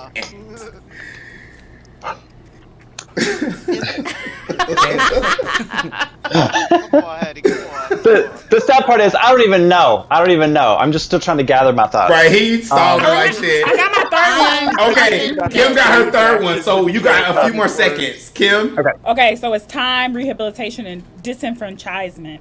That was the word I was trying to think of. Yes, ma'am. Good word. Okay, but that's a good word, though. I'll live with it. Good word. Jar Jar Binks? I'm sorry, Jar Jar Drinks. This will be really quickly. I'm gonna say. Oh, right, Brittany. Solitary. Yes. Solitary. Underpaid. Underpaid. Underrepresented. Underrepresented. So I'm not gonna go. But the reason that I wanted to say this is because I wanted to give like this idea of like the different types of ways that we view felons. Like one was underpaid, but then Kiana said rich white man. So the idea is just to say that we all already have these different images of what felons are, and what landed them in that position. There is not always, because there's way too many innocent people who are currently serving sentences. Let's be crystal clear.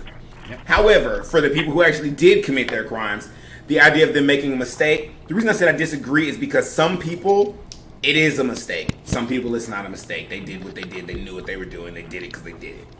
Let's be clear. Like that's just the truth. When the reason I wanted to have this conversation, or start off with that, is that punished, dehumanized, stitched up, great words, is that this idea of this.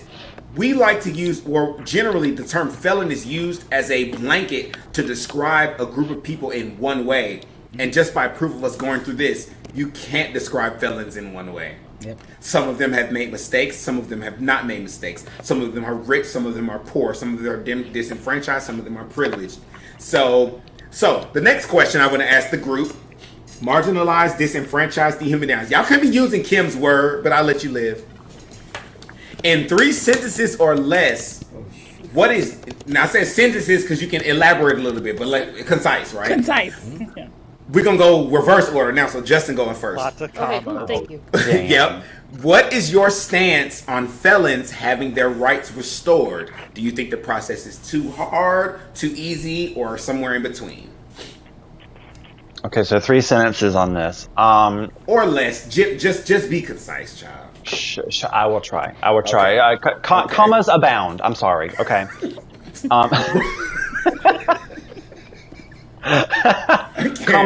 Commas unlimited. Okay, new trademark. Don't steal it. But. However. So, therefore. Let me be clear. So I think the process for felons to have their rights restored is far too convoluted. I think the fact that in some states convicts lose their rights to an extent while incarcerated is unconstitutional. And I think that for a true representation of the electorate to be shown consistently, this must be addressed immediately. I'm done. Okay, great. And that was concise. Everybody, we saw the example. It was. Let's see if we can make it around the circle. I'm gonna employ. I'm gonna take my privileges here. No, not gonna happen. Not tonight. Okay, Mo. I agree with Jar Jar Binks. No, don't. We're not gonna comment on each other's right now. Right now, we're just saying ours. Right. I just said I agree. That's commenting. You know what? Okay. Don't nobody else do that. Okay. Because they done already done it. So go ahead, Mo. Stop that. All right. The point. It's way too convoluted, and rights should be restored as soon as you finish your time. Otherwise, you run into the 8th Amendment, where it states that you cannot dish out cruel and unusual punishment. If you've already done your time, you should be able to vote. Otherwise, you become 3/5 of a human, and I could have swore that we've already got rid of that law. Supposedly. We did. You in jail, literally. Unless you're in jail. All right, Alex. Okay, here we go. All right. It really depends on the crime. For example, non-violent offenders definitely get their rights back. If you're a sex offender, meaning like really gross sex offender, they don't discriminate on that though. That's not a thing. Sex offender. Well, you at 19 having sex with your 17-year-old girlfriend, you gonna get the same treatment as a rapist. My point sadly, is but true. They should be able to appeal that, but I'm talking about like the really gross, negligent ones, like somebody like taking a leak in the park and they get registered sex offender. They should fight that, and they should be able to appeal that. Domestic violence. I think if you committed an act of violence in your days, I don't think you should own a firearm. Honestly, because if you've got a history of violence in regards to that, because we've seen far too often what that leads to. If you wish to appeal that, you should be given the right to appeal that. It really depends on the crime, though, but if you feel like you can be a sovereign citizen, you should have the right to appeal it as well once you've served your sentence to show that you can be a law-abiding citizen. Okay. Keonta? I don't think there should be any, and very few exceptions to once you serve your time. First off, this has already got me messed up because I'm an abolitionist. Jail doesn't need to exist. So that's the first thing. But if we're still in a world where we have jail, stupid. What about murderers? No. I said what I said. If I'm still in jail, and we still on jail, we ain't made it past our imagination to be in jail. Okay. I think that there should be very few restrictions on the restoration of rights. I also think that the current civil rights that we take away upon incarceration, some of those are, as Justin would say, like indelible. Those are things that you should be able to vote when you're in prison. Because guess what? They count you as a part of their constituency when it comes to building their district. So there's some things where I'm like, no, we're not even going to mess with that. So that's all I'm going to say. I don't believe in collateral consequences. We'll fight about it later. Okay. All right. Matt? Why are we taking them away to begin with? Aren't they God-given? What a bunch of bullshit. I mean, shouldn't they have in an election? Shouldn't they have a say in who they're voting for to be the fucking sheriff of the law enforcement town that they're in? I mean, who the fuck are you to take away somebody else's rights for anything? It's bullshit. That's it. Awesome. Kim? I agree the right to vote should never be taken away. I think for those reasons that have already been mentioned, I would like to see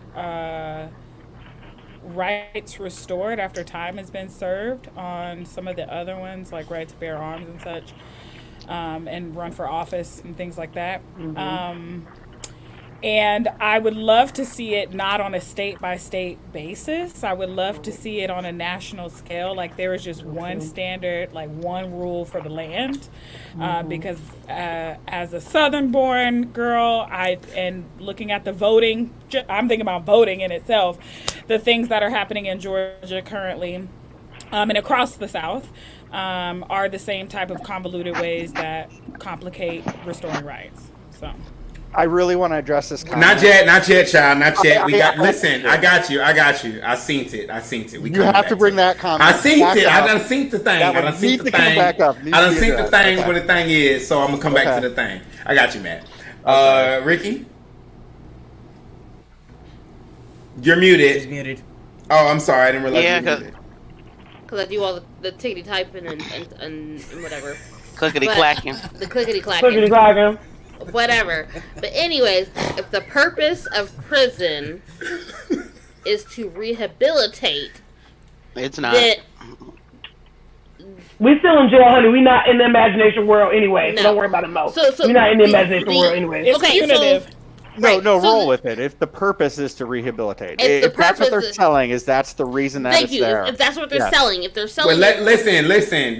This is still this not a conversation part yet. This is the Rakia says her thing part. I'm sorry, not to be rude. Go ahead. Okay, but if they're selling the idea this is supposed to be rehabilitative, then the process of you getting those same rights that you had prior to you being incarcerated should not take an act of Congress to happen. Thank you. Pardon. Right. And so if you're supposed to send them back out into society and you want them to be functional, the things that they should be able to do as a functional person of society should not take an act of Congress, the Sorcerer's Stone, and Bennett Magic. This just turned into geeking out. Lord have mercy. To happen. A philosopher's stone. Okay. Right, thank you. Not the Sorcerer's Stone and Bennett Magic. Right. And it's only one of them left. Right, exactly. For you to be able to come back as a functioning member of society that is able to find work. I know more than a few sentences, but find work, which they have to do, especially if they're on probation. Find work. Child. Learn a trade. Can't get hired. I had to start a whole goddamn business because it was so hard to get a job, bitch. What you mean? Sponsored by Nelly Media. I'm tired of all these no's. I couldn't even get a job at the goddamn gym. I was like, fuck it, I'm gonna start my own business, whatever. So can I say one thing? Really, it's not even a conversation piece. So you had a respondent down there who was like, so we're supposed to let pedos teach school, and I'm like, that's not what she said. She said we gonna go back to it. Look, let me drive the ship, please. Can I drive the ship? Maybe. This is the thing about this is why I can't.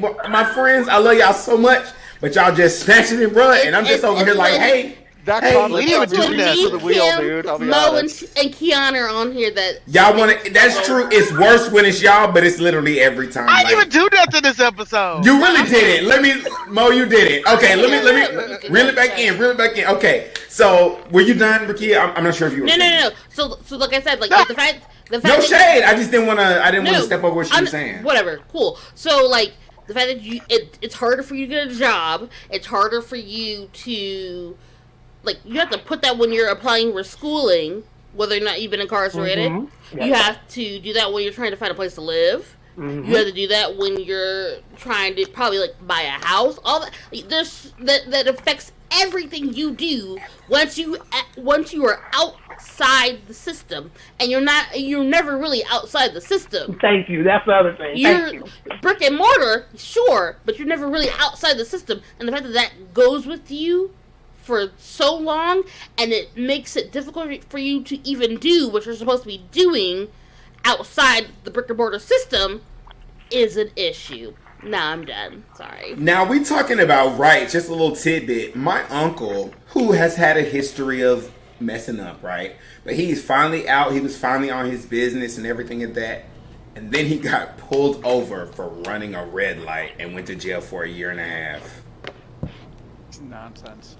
And it sucked because the judge was like, "Oh, I'm seeing you again." So I told you next time I saw you again. But he's like, "Bruh, I ran it like and you know how it is in Atlanta when it snows." I hope you don't hate me for telling his business, but he was late doing a check-in because it snowed, like 5 or 10 minutes late. Because in Atlanta when it snows, the city shuts down. Dude, and he still got there only 10 minutes late. Still was an infraction, which is totally up to your PO. So I'm just throwing it out there, like, okay. So I'm kind of going to comment on this one. Do I think it's hard for felons to get their rights restored? As a felon who's currently working to get his rights restored, I feel like. I don't think there's a simple answer to the question. Do I feel like it's too hard for me to get my rights restored? You goddamn right I do. Okay. However, I kind of go back to Jessica's comment, which we're going to talk about it. Well, we can talk about it now. I'll talk about Jessica's comment, which said, so do you think pedos, I'm going to say pedos. I know what it says. I don't like that word. Okay. Not on this show. All right. Anyway, so do you think pedos should be allowed to work in schools? No. No, thank you. That's a disappointment. No. Absolutely not. Which is why, like, but I do think. Right, I got you. But not at the 7-Eleven, like, damn. Just let me. Right. But at the end of the day, like, we're using an extreme, and I'm not. Yeah, we're using an extreme. It's a straw man argument to justify the men and women who have felony possession charges who can't get a job at the gym. So at the end of the day, I'm just saying you have to really consider the of course no one's supporting that, which is a question we're gonna have later. I don't think the system we have in place right now works to where if you're a felon and you want to earn back simply the right to vote, which is your easiest right to get back, it takes not only you successfully completing probation, which, as I just said, my uncle got pulled over, like he ran a red light, and then not only do you have to get sent back to jail, you also then have more probation to get that you pay for. A lot of people don't realize you gotta pay for probation, and you not only are paying, you're paying so many fees on top of your court fees, on top of your all these your fines and stuff like that. So you have to pay while also being on probation, while also, like, you got to pay, like, all that stuff. It's a crime to be poor. And then you have to get off probation. And part of getting off, something, I will say this, I'm going to be fair. Some people, if you are doing well on probation and you just don't have the money, you can transfer your case to a civil case and not a criminal one if all you have left is your fine. Your fee. If that's but it's still hard to get there because you still have to deal with the fact that you've now gone to jail, prison, or whatever, which is not rehabilitative by nature, and now you're expected to just be free with restrictions and just do everything right. And when you don't do everything right, the response is, see, it's a criminal. They're never going to do anything right. But it's so many traps set up. So I just think it's important to understand that to get that right to vote back, it is very difficult. That's the first right. Let alone, like, not only do you have to get, I don't even know all the criteria, but I know that Matt and who else said they wanted to comment on that comment? I see your hand, Justin. So I guess Matt and then Justin. Somebody else said they wanted to comment. I think it was Rick. Anyway, Matt and then Justin, and then we will move to the next question that I done prepared because I came professional today. Look at you. I mean, okay, so I wanted to kind of address what you had said about taking the extreme, but even ignore the fact that that's the extreme and take that situation and treat it like it's a for real serious thing. Do I think that there should be a separate group of class of people that are flagged for things that they've done in their past and barred from employment in general? No, absolutely not. There is an entire industry in this country that is based around running background checks to allow you to rent an apartment. If your school board cannot figure out that this person had an issue with a child in the past, fucking hire somebody who can run a competent interview. Bro, you don't even have to do a background check. That's called Google. Yeah, I mean, no, I don't think that the state should say this class of people is not allowed to work in schools. Absolutely not. So, real quick. Wait, Justin, and then we can go to you, Alex. Okay, Justin. So I have some notes, and I just wanted to. I'm just trying to, our amazing viewers. I just want to, sprinkle in, the fact that, and this is sourced from the National Conference of State Legislatures. It's a bipartisan think tank on different topics, but for this one, they actually have a really good page and article that was updated January of this year. So this is pretty current. And it's about the restoration of voting rights for felons. And so briefly, their highlights on the topic are, first, in the District of Columbia, Maine, and Vermont, felons never lose their right to vote, even while they are incarcerated. 2, in 18 states, felons lose their voting rights only while incarcerated and receive automatic restoration upon release. 3, in 19 states, felons lose their voting rights during incarceration and for a period of time after, typically while on parole and or probation. And lastly, 4, in 11 states, felons lose their voting rights indefinitely for some crimes or require a governor's pardon in order for voting rights to be restored. Face an additional waiting period after completion of the sentence, including parole and probation, or require additional action before voting rights can be restored. So that just gives you one just kind of like snapshot of the vast differences that we have in this country when it comes to the treatment of incarcerated individuals, specifically convicted felons, and how broad it is and how difficult it can be for someone who has been, maybe they don't have a support system, they had some issues, they were convicted, they're out.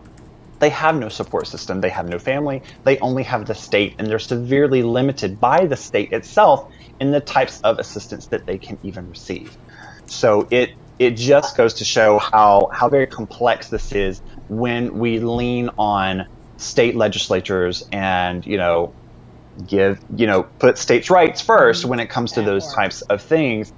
It's just a headache and a half, and crippling and devastating to a lot of communities that are disproportionately affected by these types of justice and I should say laws and things of that nature, in addition to the criminal justice system itself, but the laws that are in place that therefore further impact the problem.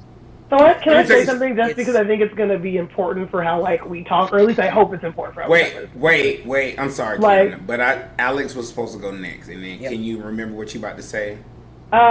Sure. Okay. I said already. I'm sorry. I'm trying to keep. Okay. So I love it. It's funny that Justin said all that because I have that website pulled up right now. It's from the National Conference of State Legislatures. I have that pulled up right now, and that's what I was going to bring up actually. But it's kind of so the reason why I brought up those three words of convicted of crime, it's not necessarily in a negative. It's because if you're convicted of a crime, that's the first thing that people look at you as a felon. For example, I've had friends that have been accused of something that was involved of the sexual nature of a sexual crime, right? And so for them, it stays on their record for an extremely long time. Now, if you see that on their record, because it's going to be pulled up on your record right there, right off the bat, and this is a crime that a friend of mine was very innocent of, actually, but it's just because his ex-wife accused him of this thing, it stays on his record for an extended period of time. When people see that on his record, they are automatically going to think the worst of. And I wasn't trying to be in the negative portion. And that's why I said when you think felon, it's because they've been convicted of a crime. It doesn't mean that they were guilty of that crime. It's just because they were convicted of that crime. And that's the unfortunate truth of the matter, is because there have been people that have been, forced to take deals, plea deals for a reduced sentence right there, but they are still looked at as felons. It's just because they were coaxed by their defense attorneys, like, hey, listen, man, either you take this plea deal and you get out in 2 years, or if you get sent to trial, you're going to do 20 years in prison. The guy's like, well, shit, I'd much rather do 2 years in prison because, obviously the weight of evidence is against me right here. And this is their defense attorneys actually talking about this. And that's the unfortunate truth of how the justice system works right now. Is it's not fair. We always talk about how Lady Liberty is supposed to be blind and how, they just need to hear the facts and the evidence. That's not how the case is in the justice system. And that's the unfortunate truth of things. And that's why I say, when they say, when you hear felon, it's somebody that's been convicted of a crime.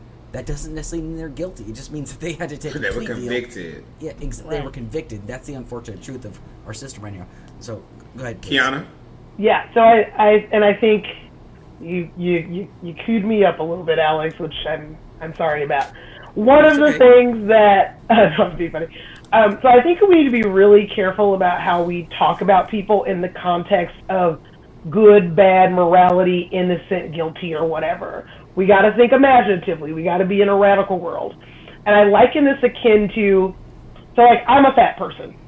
And I liken this akin to, people don't mind if you're fat, if you're a good fatty.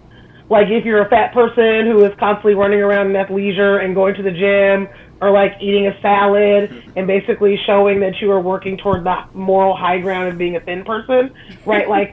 We can't talk about, which I'm everyone,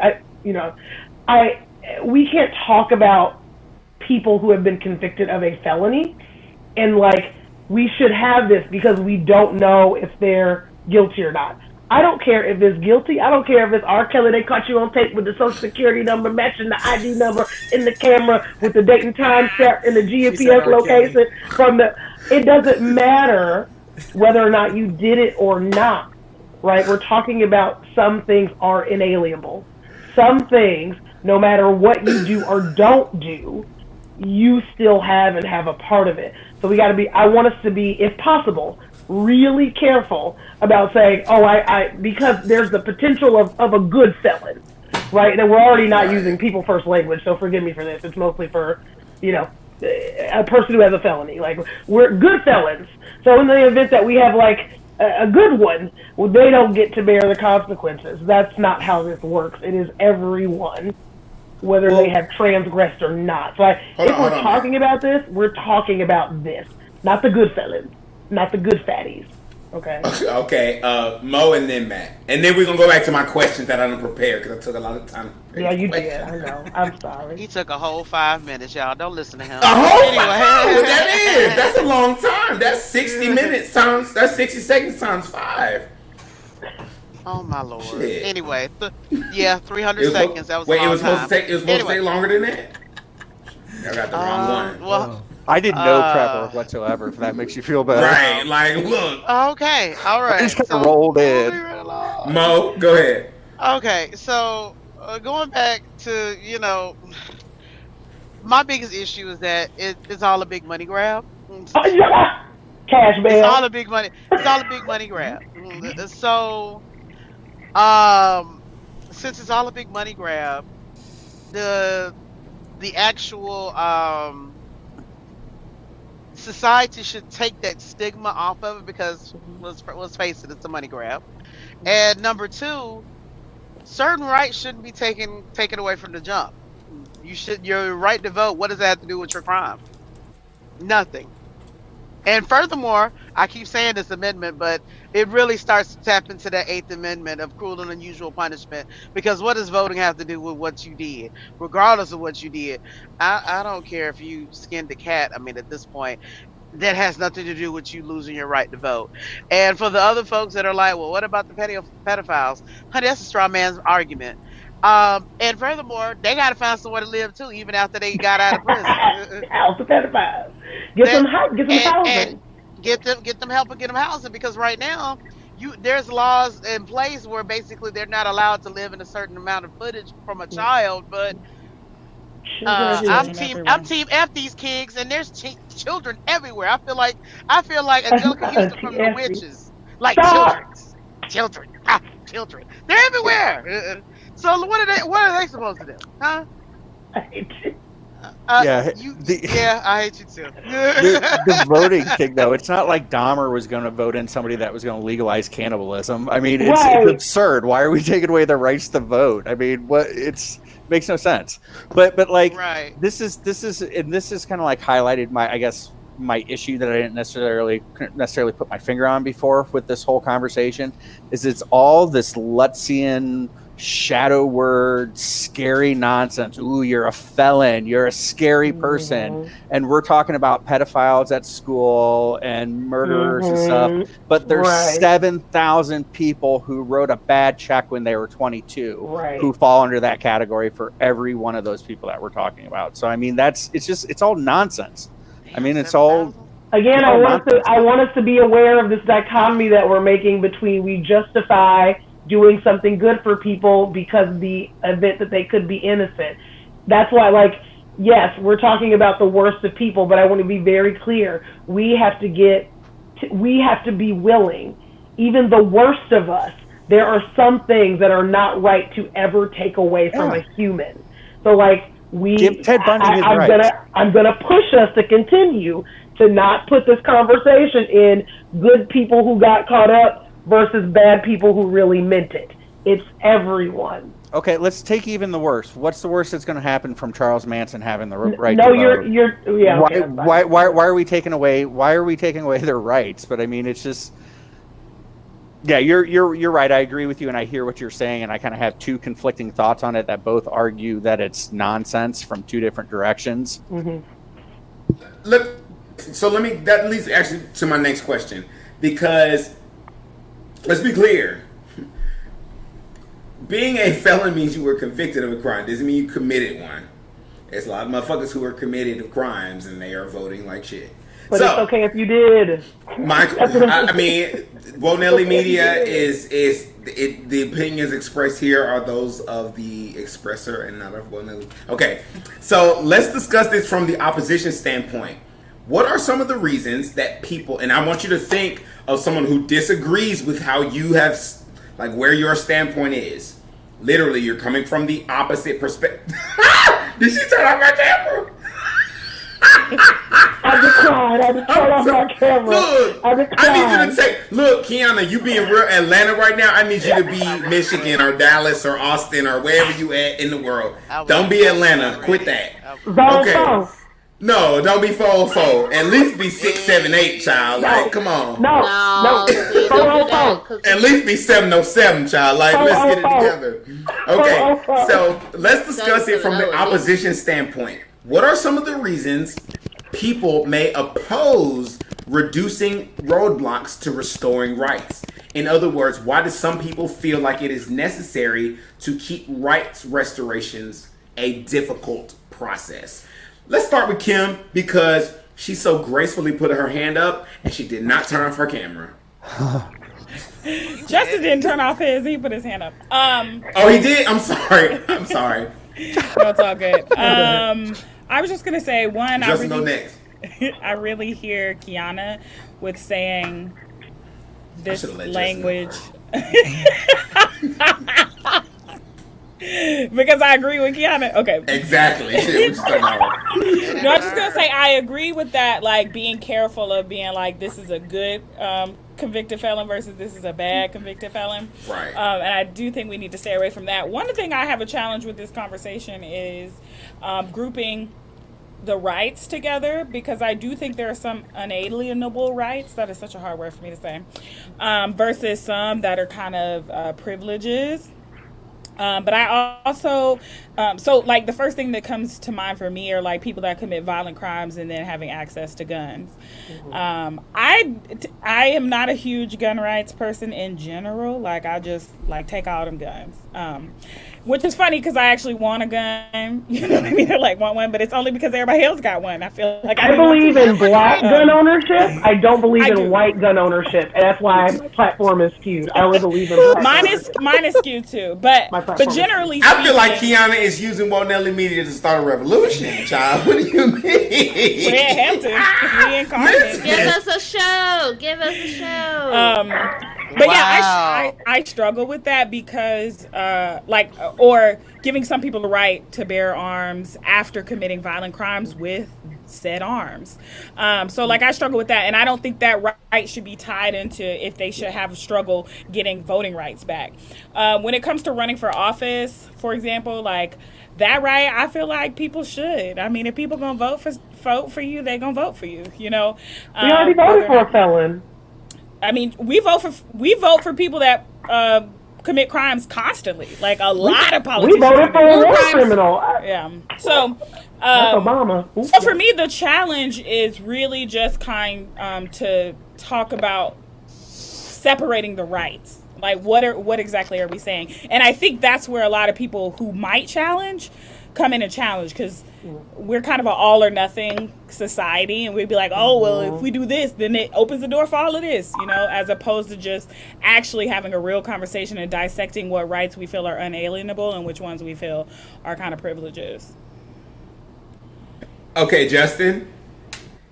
Okay, great. So, is there a time limit on this? Child, I'm out. Look. Either you're shading me right now. Either you're shading me right now, or you about to say some long shit. Either way, I'm hurt. So say what you about to say. Come on, Justin. All right, go ahead. I'm not on my 3-sentence cap anymore. So here we go. All right. So I can't. You can't never get your friends together to do nothing. But go ahead, Justin. All right, so So a few things. First is, I think there is a very real, and this goes back to our previous conversation about police being born from slave catchers and the whole criminal justice system designed a certain way and so on and so forth. I think there's a very real element of white fright when it comes to the criminal justice, when it comes to convicts. Because you look at what we're dealing with and the kind of, vilification of convicted felons in almost any type of media. And you're going to see someone who is not well groomed. You're going to see someone who is in shackles and chains. You're going to see someone who is covered in tattoos. You're going to see someone who is not well spoken. It's like you tell me what it is, and I will tell you how they are painted as the other. And that's a big problem when you are doing something that's supposed to rehabilitate an individual after a certain amount of time. We're actually not doing that. We are dehumanizing them from that ability to do that. And then you're left with the for-profit prison system that is a crime in and of itself. So I think that when you start looking at it from that perspective and you kind of adopt that paradigm, then you start to realize this is just another type of voter suppression. And that is the end game. That is the end game for a lot of social conservatives. That is their goal. They want to suppress the vote in the, at the polls. You look back, it's poll taxes, it's literacy tests, it's ID requirements. It's these things disproportionately affect minority communities, and they hold the power overwhelmingly from election to election, but they have been stifled for decades. And, honestly, the entire history of the country, but we're starting to see it burst through more frequently. And that's really what it comes down to. Damn. Hold on. Did you lose me? No, you sideways. You still you don't flipped on your side, but you made a lot of good points at the same time. So, go ahead, Mo. All right. So to answer the question, what reasons you would oppose? I guess we did lose him. Yeah, it's frozen. Poor baby. But that beard is looking right tonight, though. Anyway, it is every night, all night. Every night. All night, every night. Beard always is like, rain, shine, sleep, snow, every night. Drink some water, God. I know, right? I know. Anyway, the reasons why you should restore some rights. Well, they did a crime, so they should be forever punished because the justice system is not about rehabilitation. That's just basically a farce. Or you could get the point of, well, if they did certain crimes, they shouldn't allow to be doing certain things. Like if you broke the law stealing something, well, then you're not allowed to work for a bank. Or, if you've done something like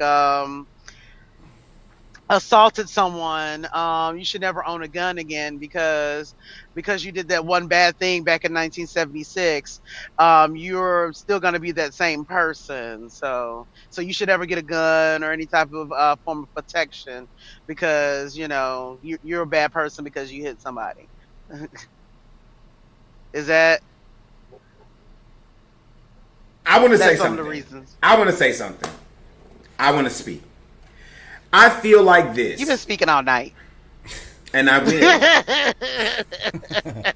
But don't make it seem like you haven't been, though. Come on. I didn't mean it like that. I meant it like this is the time where usually I be talking, but now I have something to say. You see what I'm saying?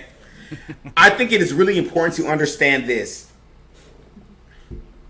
And I'm not saying I haven't done, like, the longest time I spent in jail was like 9 months. That's my longest bid.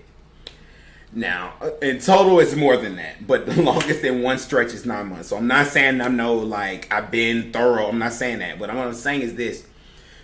Having encountered people in jail, I'm not saying I knew their whole life stories, but understanding just because you talk. You know what I'm saying? A lot of people who are in jail are people who, I'm not going to say they ran out of options, but they felt like they ran out of options. Mm-hmm. You know what I mean? They felt like they had no other choice. And that is a system-wide, that is a nationwide problem. We like to pretend like felons aren't our issue. We like to create stories, news articles, all that shit to say, oh, he's crazy. Oh, that's why, that's the good and bad about mental health. Like, let's absolutely acknowledge mental health. But what it's turning into is us calling anything that we feel like is outrageous mental health so that we can distance ourselves from it instead of saying, no, that's totally within me to do as well. We don't like to see our likeness in other people who do wrong things because we like to say, I could never do that. When the truth is, pushed to the certain circumstance, every one of us is capable of everything. Everything. And we don't like to live in that truth, right? So when you look at a felon, the issue is you don't want to admit that you're capable of doing exactly what that felon did. If given no options, or if feeling like you had none. Or for some people, with impunity. Which I don't know what that word means, but Kiana said it, so I agree. Anyway, it's great. We go back. Without repercussion. Okay, I trust Kim, and that's what that was context clues, and that's why I always go with what she's talking about. Anyway, I'm just playing with y'all. Anyway, so at the end of the day, I think it's important to understand there's a lot of people who feel like, oh, felons are just effed up people, end of discussion. Instead of being like, felons are just like me without options. If we thought like that would be more, we would be able to handle people who have felonies a lot better. Realizing felons are just like me if I had no options. Because given no options, we would all do some crazy shit. Period. So, as far as restoring rights, making that hurdle, making those obstacles means that you once again see this felon as a problem, as a thing to be monitored, controlled, and not a person to be healed. Right? Therefore, you're keeping that person in perpetual felonyhood. Come on, preach. You're keeping them there. We just turned this into a sermon. But that's where the money game comes into play. That's what I was going to say. We forgot most at the beginning. If you don't look at the system of cash bail, you don't look at the system of how these private prisons make money. Like, they will teach a person in a prison a trade and then use it to their own gain at 2 cents an hour, California. But then if they try to get a job with that, you're like, no, you a felon. Like, if we have to look at, like, it's not, I want to be very clear, like, morality needs to be excised from this conversation completely because we're setting up this false idea that, like, this system isn't running and engineered exactly the way it's meant to be. Mm-hmm. It is not a coincidence that no one can be a slave except for in the four walls of a jail. It's not a coincidence 13th Amendment. That when people are out on parole, that we consistently monitoring them for being humans, going out past 8 o'clock, having a drink, being with people who ever did anything in the past, right? We criminalize them being regular people so we can continue recidivism and continue collecting that check and continue putting those same bodies into those detention centers, continue funding that. There's a reason for that. And that reason isn't this humanizing thing of like people don't want to think that they couldn't be. Some people know they are, but they're trying to get money. Like our incarceration system was not born of moral fortitude, right? Nor turpitude. It was just built on money.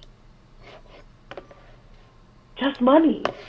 Because the slaves had to come from somewhere. Because that's property. And property equals money and wealth and, you know, things that you can barter later. So yes. They take away your right to vote, but then count you in their vote. Duryea, you're muted, man. Right? They say that you can't have a certain job, so you don't stay, you can't stay employed. Literally, oh my God, okay, last thing I'll say. I forget the name of this article, but it was called $1 Million Blocks, and it was in New York City, and it was basically, hold on, I'm gonna mess it up, but I feel like I got it. It was basically saying they called them $1 Million Blocks because the amount of money, I don't know, that was being paid by like the corrections facilities on a single block of tenants there, meaning that they encourage rates of recidivism. And it's an act not only of economic fortitude for these systems, it's population control. There's a reason they let you back out to the exact place they picked you up at. There's a reason why they only have to house you within 500 miles of a family member. They keep you isolated and then drop you right back where you came from. And then you're going to repeat it, and they're going to get more money, and they can sell you again and again and again. And then you can't run for office to reform it. You can't do anything to fix it. It's bonkers. I know I'm sounding like the conspiracy theorist on the panel, but I'm just like, No. You don't sound like. Let me be honest. It's crazy because like this is something that like. Let me tell you, coming from where anybody who who knew me before I ever got arrested, I was literally the definition of a motherfucking square. Like square. I was the square, like every right angle. What do you mean? Pop. Like I was the squarest of the square. So going into jail was jarring for me. Not because I was all of a sudden a square around people who weren't squares. Because I'm from Atlanta. Okay, I've been around niggas who aren't squares. Okay.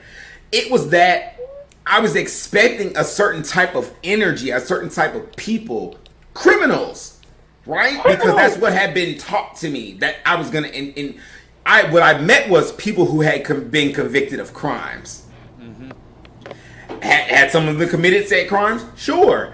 Were they necessarily criminals? That's a term that I don't really like anymore. Because it's like to say that someone's a criminal means that that's all they're capable of. And I saw some motherfuckers in there who could play basketball better than Jordan. Maybe not Jordan, but you get my point. Mm-hmm. That could draw better than Picasso. That could sing better than, not Beyonce, Jennifer Hudson, but that could sing, okay? You know what I'm saying? I saw people in there who were people who, like I said before, ran out of options. So to me, I think in this entire conversation, you really have to consider, what do we think about felons? So which just brings me back to the first question I asked. What do we think about felons? Which goes back into not only the rights that we take away from them, because you have to realize, felons don't lose their rights to employment, yet they lose their rights to employment. Felons are, by law, able to have a job, yet they can't get one because of how we think about. Wait, hold on. Yeah, because of how we think about felons. So I think it's really important for us to take a step back, consider. Like I said, my uncle went to jail because he ran a red light. Consider how many crimes we commit, but do we consider ourselves criminals?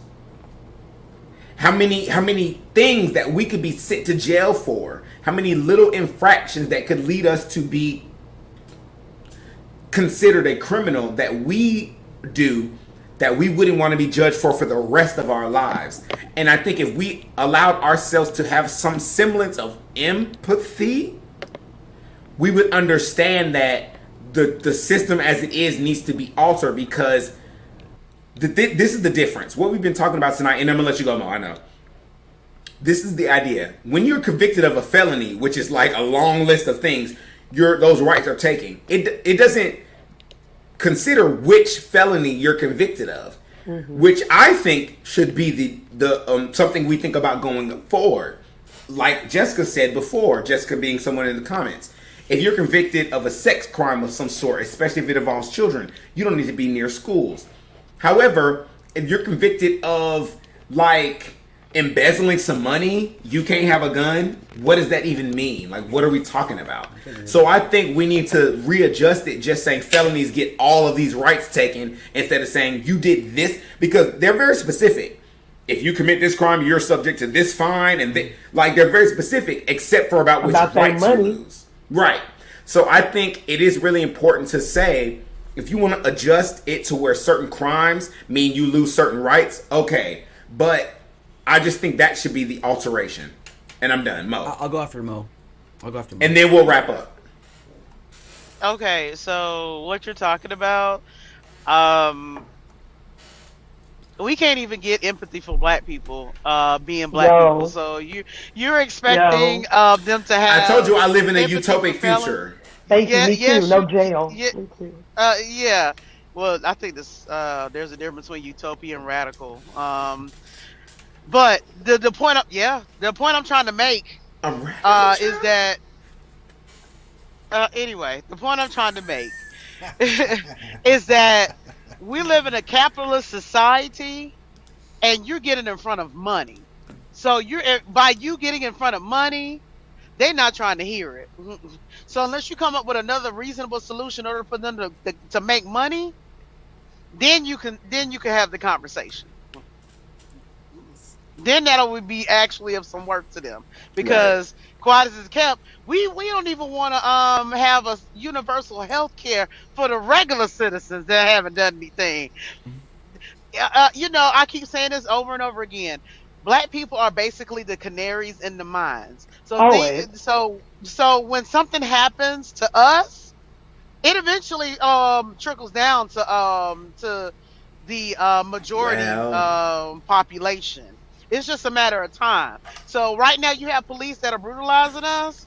Guess what? It's going to eventually start happening to Caucasians, which it does technically happen, but we don't talk about that because, the it'll just happen worse. Because Caucasians. I'm sorry. Go ahead. Yeah. Because quiet as it kept, if poor white people, black people, Asians, Latinos, indigenous people, if we all come together as one, that they won't be able to maintain the level of control that they have now. I don't care how many billionaires that you've added to the arsenal, because I think there's been 255 billionaires that's been added since the pandemic alone. So they're gonna keep playing this game, and so if we're talking about the raw, let's have a little empathy, that ain't gonna never happen, because empathy is not gonna affect their bottom line. When you start telling them, you know what, we're not gonna buy your stuff anymore. Well, guess what? Maybe I do need to say something. MLB, yeah, we rolling out of Atlanta because black folks is mad. Their voting rights was taken away. And this ain't and this is not the first time it's happened. See, voter suppression has been happening since the Voting Rights Act has been gutted and as well as expired. But now we are mad and we're saying we're not going to take it anymore. And they're like, okay, well, yeah, we want to be on the right side of history, because what happens to the NFL, they're still apologizing, and their viewership has gone down. So we got to scramble and do something, make sure we do something right. I mean, honest, I ain't watched NFL. I watched NFL one time this year because my father was like, "Can we have a father-sons watch at the Super Bowl?" And I said, again, "Sure." The only reason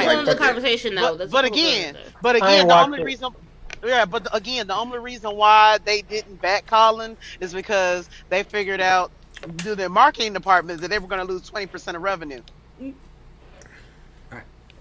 All right, so I said one more person, and then we go and wrap it up. It's Alex. Okay, so Alex, and then we're going to go to the final thoughts. Okay, there are some people, I got 2 points, there are some people that I say, I don't give a shit about your rights because you violated the rights of other people, and the top of that list is, we're talking about, the dangerous pedophiles. I could give a fuck about their rights, I'm sorry, because they did something so egregious. They did something so egregious, and this is a very personal matter to me, okay? This is very egregious. They did something so terrible. They took the rights and the innocence away from other people. So I really don't care. If they want to get rehabilitated, fine, they can get rehabilitated. But that's entirely something that they can figure out on their own time. But other than that, I have very little sympathy for cases like that. I think that there are some case-by-case basis, listen, if you lifted a store of a candy bar and you were sent to prison for a year for that, obviously you should not lose your rights whatsoever, because that's something menial. But anyway, I think the biggest issue right here is because the prison industrial complex right now is one of the quietest things that we aren't focusing on right now. And I'm not talking about the federal prison system. I'm talking about the private prison industry, right? Because they get paid more money the more prisoners they have. But here's the thing that people aren't taking into account right now. It's the fact that the guards there are less trained. They're paid less. The food that the prisoners are provided are poor quality.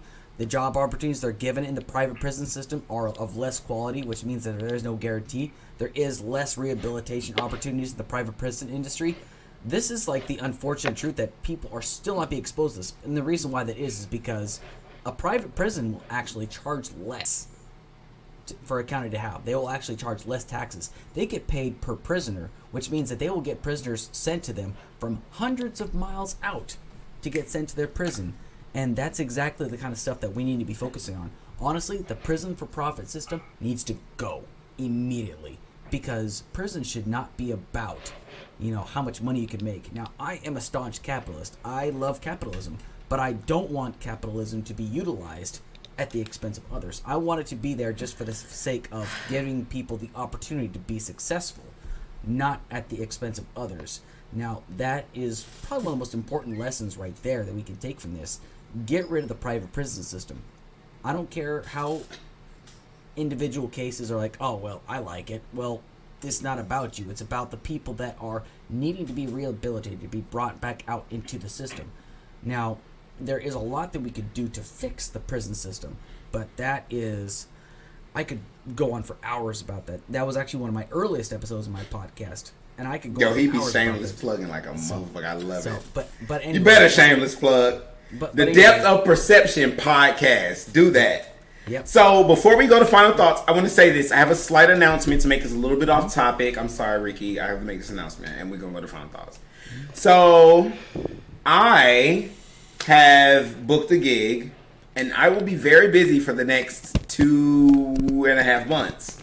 Therefore, this face will not be on Talk It Out for about 2.5 months. We're going to be having guest hosts every week, starting with Ricky Z, who'll be hosting next week. And that means that there's also a free 8th seat. So we need you out there who want to be panelists. Jessica, if you still watching, I already got you on the list, boo. You come into the show, period. But if you would like to be a part of Talk It Out and hang out with us and have this conversation, please don't woot-woot. Don't woot-woot. Because then I got to hear about that later. Because then I got to hear about that. I thut you were my friend, Kinder Mage. You came here because of me. Don't matter. Sorry. Anyway, Hate it for you. Anyway, so essentially, I've already thought about certain people that I want to co-host. But otherwise, I've decided that there will be a different host every week until I return, which is until the first week in July. Otherwise, honestly, the thing about that's great is we have been able to. I'll still be casting this motherfucker. Okay, I might not be here, but I'm picking the panels, so it'll my presence will be known. Either way, I love you guys. I think I gotta be. I love you guys. I think you guys are great. I love my panels, and I'm sorry, I love our panels, and I love our viewers because you all make the show incredible what it is. I'll be back. I'm just trying to get a little paper so I can take this paper and put it back into Nelly Media because that's literally all I have. So I love you guys. We're going to do a short ad break and then we're going to come back.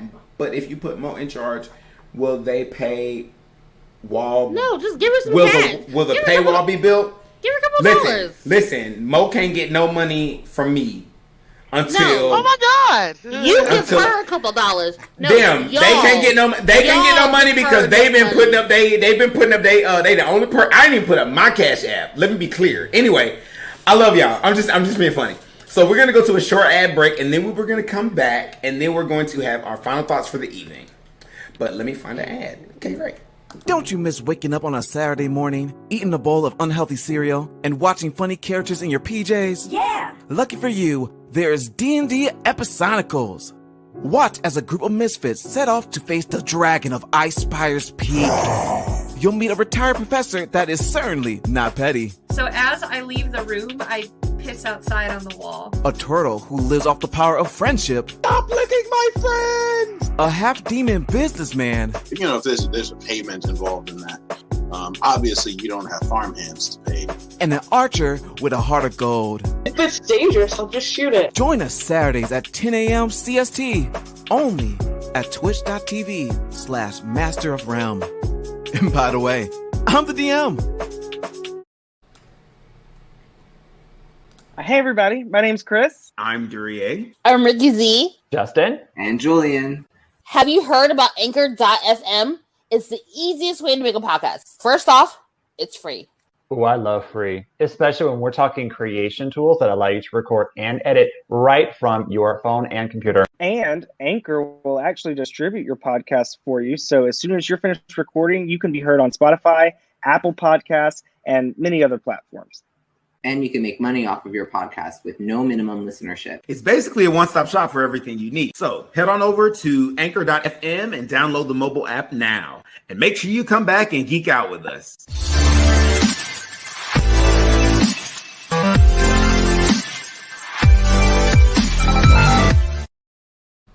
Just a few announcements before final thoughts. Of course, Geeking Out is Monday at 8. Ricky's hosting 2 shows next week. Ricky's hosting Teen Dramas over there. Also, please remember, Nelly Media is bringing you content every night of the week except for Friday night.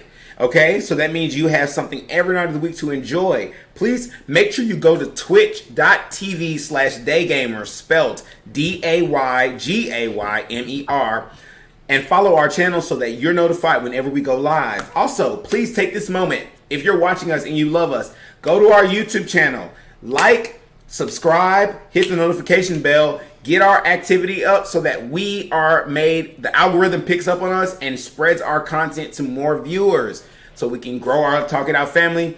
We have some new commenters tonight. I don't know who Collerton is, but thank you for joining us on Twitch, bro. So glad that you can make it out to hang out with us. Tell your friends. All right.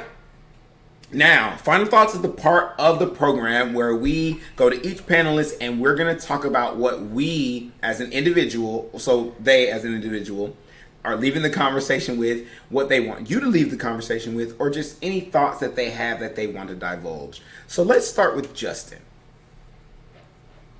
I'm sorry. You're muted. Oh, me. Hey, yeah. So my final thoughts have been, I've pretty much said my piece on most of the topics. But I am gonna just, I am going to give a shout out to Samsung. If you're listening, thank you for your super fast charging. I was dead 5 minutes ago, so great. Yeah, I'm back. I'm on 30% now, so that's great. Come on, fast charger. Hey, I know. That's impressive. It is impressive. That Android Life, Samsung flagship. Yes. Yeah, that's pretty much it. I mean, we've covered a lot of good topics tonight, and especially when we're talking about some people who have been there and done that. I think it says a lot to the quality of the panel. So I'm just happy to be here and happy to be supporting such an awesome platform. Awesome. Justin's dope. He's amazing. We don't have any social media, do we? No. So yeah, it's fine. Okay, it's fine. He's dope. He's amazing. Thank you for being here. Next, let's go to Mo. Oh no, I can't. I forgot the agreement, the unspoken agreement. My bad. Let me fix it. All right, let's go to Matt. Fix it, Jesus. I'm fixing it. I fixed it. Let's go to Matt. What's your final thoughts, Matt? No, I appreciate being on. I think I kind of spoke them as they went. I just kind of think the whole idea of felons being a subclass of people is just, it's all nonsense. It's all about control. It has nothing to do with anything else. I will say, Mo, I was thinking through this whole thing that I think it's probably more about class and race. And I'm glad that you brought it up because I didn't want to throw that out there. But yeah, so that's my takeaway, is that I just think it's all nonsense and it's all about control, and I don't think we have any right to take those rights away. Thank you so much, Matt, for being here. We can't ever do nothing just nice and classy around here. I don't know what it is about me and my group of friends, but we are ratchet through and through. We're some of the bougiest ratchet motherfuckers on the planet. I cannot. Anyway, I'm not even going to respond to it directly. If you're watching, you saw it, okay? And we know what I'm talking about. Kiana, what are your final thoughts for this evening? I'm sorry. Yes, Matt, you can find Matt every Wednesday night on Nelly Media. Also, you can find him on The Collective Objective Friday nights. Wednesday night on Nelly Media, he will be doing figure drawing. Do you have a figure picked out for next week? No, I'll figure it out though. No, okay. Yeah, I'll come up with something. We've seen Joker, Daredevil, all kind of fun stuff. It'll be something different every week. 8 o'clock. Is it 8 or 9? 9 o'clock on Nelly Media Network. All right, Kiana. Hi, I'm so mad you put me after that. Look, I had planned out the pattern, and then the bonnet showed up, so I didn't know what to do. I should have made her go next. You're right. What bonnet? Go ahead, Kiana.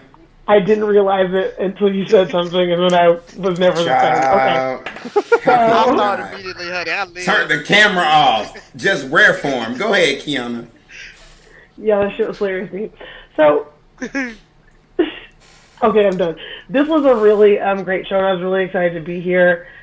Simply because I think you're obviously this is a topic that I'm sure you've thought about, and just thank you for trusting us to talk about that and with your experience and just be here and empathetic. So I just really appreciate you for that. And the only thing I want to say is this is all tied to money. It is bad. We are incarcerating black people and brown people and every person and not letting them move freely and exercise that right to be a productive part of society. And I don't think that's something that we can just simply take away from people, much less think that we are the entities who can be entrusted to restore it.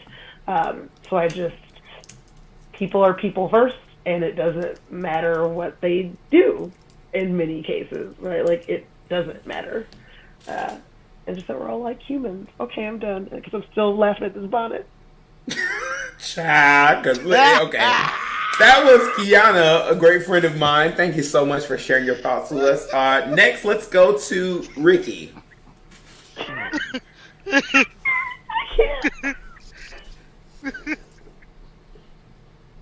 Hey, girl, hey. Go ahead. Talk to the people. Tell them what you feel. Go ahead. Talk to the folks. Yeah. It was just so smooth. It just came on the screen so smooth. Okay, so first, I love. So first of all,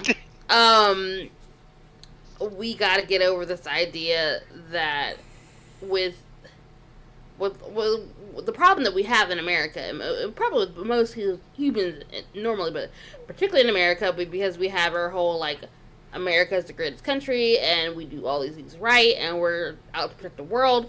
Right. Thank you for the quotes, Justin. That what we do with our prison system is still under that moral umbrella. No, it is not. So when we have people that are in the prison system, they are, you're thinking in your head, well, they did the time and therefore they should not have these rights, period. No, this is a punishment. The idea is, if you think of it like a teacher or a parent, punishment for the thing that they did, start fresh, and go on from there, which is not what we do because of policies, because of human biases, because businesses are owned by humans, and those owners have their own policies and their own ideas of what felons are of who they are and what they're capable of.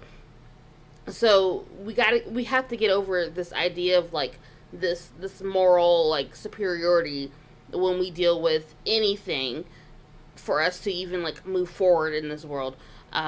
So those are my thoughts. That's what I got from this evening. But also because of what time it is. What time is it now? According to my clock, Eastern Standard Time, it is 10:41. I have school in the morning.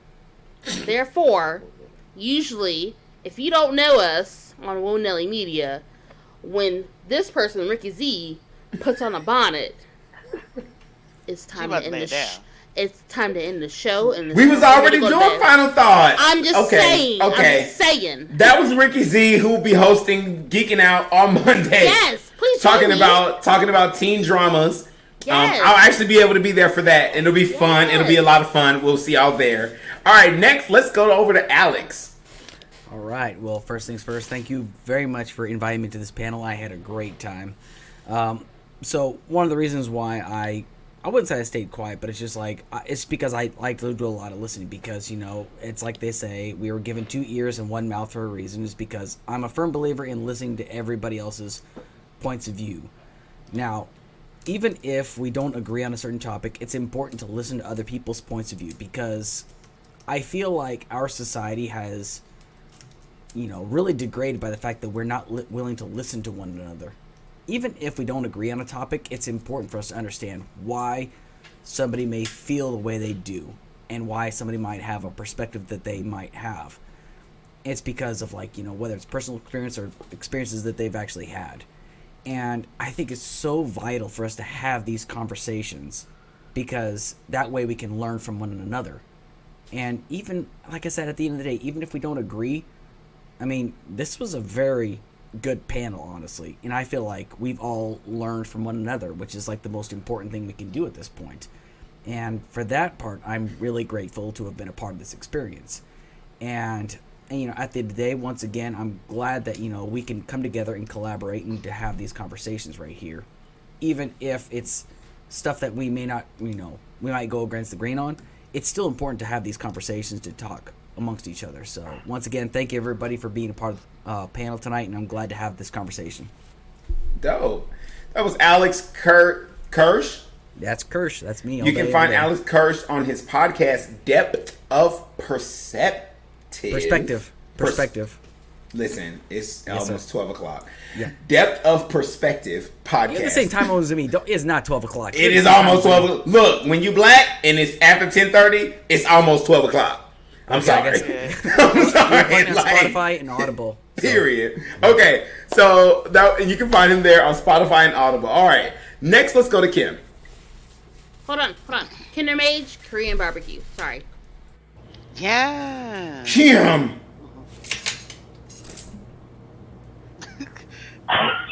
I'm so confused. Look, Kim, that wasn't to you. That was to Rakia. Okay. Sorry. Look, you better hurry up before this becomes a domestic. Clearly, I know. As she said, Mama and Daddy, stop fighting. Stop fighting. My Mama with the bonnet on too. Okay, I'm gonna stop. Right. Baby, don't mess with woman with the bonnet on. She eating now too. It's just too much. Let me go. Let me hurry up so we can all go eat and go to bed. So my final thoughts, great conversation. Thank you for having me on. I really enjoy hearing everybody's thoughts. I always walk away from these panels enlightened and with new information and perspective and things I want to learn more about. So I appreciate that. My final thoughts are really treat people like they're human, whether we're talking about whether we're talking about our hot topics or current topics, which was the case with David, whatever that man's name is. I don't know his name. I don't like to call his name either. The murderer. No matter. Derek Chauvin. Derek. The murderer, who doesn't recognize black bodies, or whether it's us talking about people who have been convicted of crimes. And I love the phrase that Kiana used, person first, and even just calling them convicts, as you said, Duryea, someone who's been convicted of a crime. You know what I mean? A person first. So really, that's kind of my overall thought is just we need to be reminded as people that even if somebody's different from you, that they are still a person and they deserve all the rights and respect of that in itself. And that should be our forethought in approaching anything. So thank you. Excellent. That was Grammy Award-winning Kimberly Render. Yeah. Come on, Grammy. You can find her on IG at Kimberly Sings. That is KIMBRLI. Let me help you. I'm sorry. KIMBERLI. I'm sorry. Go ahead, Kim. KIMBERLI. I'm sorry. When people spell their names different than they normally spell, it's struggle for me. Because she's special. Oh my God. And so because my name is so normal. Anyway, all right. So let's go on to Mo. Let's close this out. Okay. I'm the closer. You don't count. Anyway, the points that I've already about to put my retainer back in. Woo! All right, so I pretty much already dipped into it already with my final word with my last comment that I made, that it really just boils down to that mighty dollar. So unless we come up with a reasonable solution of people to make money, people are not trying to hear that. Unless if you go out, register to vote for the people that are out there that don't have a record, vote on their behalf. Go to your local precinct. Figure out who is your local commissioner, alderman. It doesn't matter. Hell, even if that person is unopposed, find out what it takes in order to become that position, because you have to be the change that you seek. And quite honey, unfortunately, this a power that's been amassed. It just wasn't by happenstance. It's been by design. I mean, the U.S. has the most money in the world, $100 trillion. Yet we have 5% of the world's population, but 25% of the world's prison population. That's a problem. We got the most guns, but we're like number 26 when it comes to healthcare. That's a problem. So if we want to be the change that we seek, we're going to have to get to that ballot box in order to make these changes, because it's already working based on, money being poured into by favors and things of that nature. They've been doing it for a long time. So now's the time for the people to come together, regardless of what your race, creed, or color is, or even your social economic stance. It should be one voice, one vote. But unfortunately, we don't have that. But get into that ballot box, and that will change that. And the last thing, even if you are a pedophile, I don't want to demonize you either, because guess what? At the end of the day, most pedophiles are familiar. The victim knows that person. Either they're a family member or a friend of the family. So there's a law in Louisiana where basically that is a capital crime, meaning you can get death. Do we want to put that much pressure on a child that if I speak, that person can be can go into capital have capital punishment? No. So if we're gonna do it, we're gonna have to do it right, and we're gonna have to get out to that ballot box and do what we got to do. And children, I appreciate y'all having me on here. Whatever donation. You know what? You don't have to do this, okay? Donation. But whatever donation that you feel on your heart and spirit, make sure you check out my Cash App. That is $MOESMITH P as in Paul RO, which is also the same one on my social medias. Because I am sickening, and you couldn't be me, Duryea, okay? This is Africa flirting with destiny. Okay, so thank you so much, Mo. I need to go put my bonnet on. Before I say my final thoughts, I want to remind everyone to head over to our YouTube channel. Please like our videos, subscribe, hit the notification bell. That helps get our interactions up and helps us be more available. The algorithm will pick us up, show us more viewers. I want to thank our panelists. Not only will I thank our panel, we went really long today.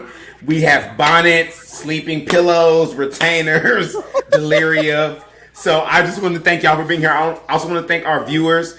And that's all I'm going to say for right now. My final thoughts are simply just this. Understanding that people are people before they're anything else and not after is a big part of the problem we have. We like to feel like when we see someone who's different than us, being is it race, gender identity, sexual orientation, socioeconomic class, that makes them human last and poor or gay or black first. When the truth is, that is our problem. We think acknowledging these disparities is the problem, but really, it is not. It's allowing these disparities, is that the word? Mm-hmm. Yeah. Allowing these disparities to exist while pretending that allows us to not be equal first is the problem. So we need to do a lot of reevaluating. Treat people like people and not like monsters. Having said that, I agree with Mo. Get out there and vote. Be active. I was a person who didn't believe in being involved in politics, and now I don't know. As an adult, as a child, you can, but as an adult, taking a stance of saying you're not involved in politics is pretty much saying that you're okay with people just being murdered because. So be involved in your communities, be involved in your country, be involved in your world. Recycle. All right. So that is another episode of Talk It Out, a place where people of opposing views can get together and have a healthy and productive dialogue in a respectful way, keeping in mind that it's not always about proving who's right and who's wrong, but sometimes it's simply about listening and being heard. Have a good night. I'll see you in a few months.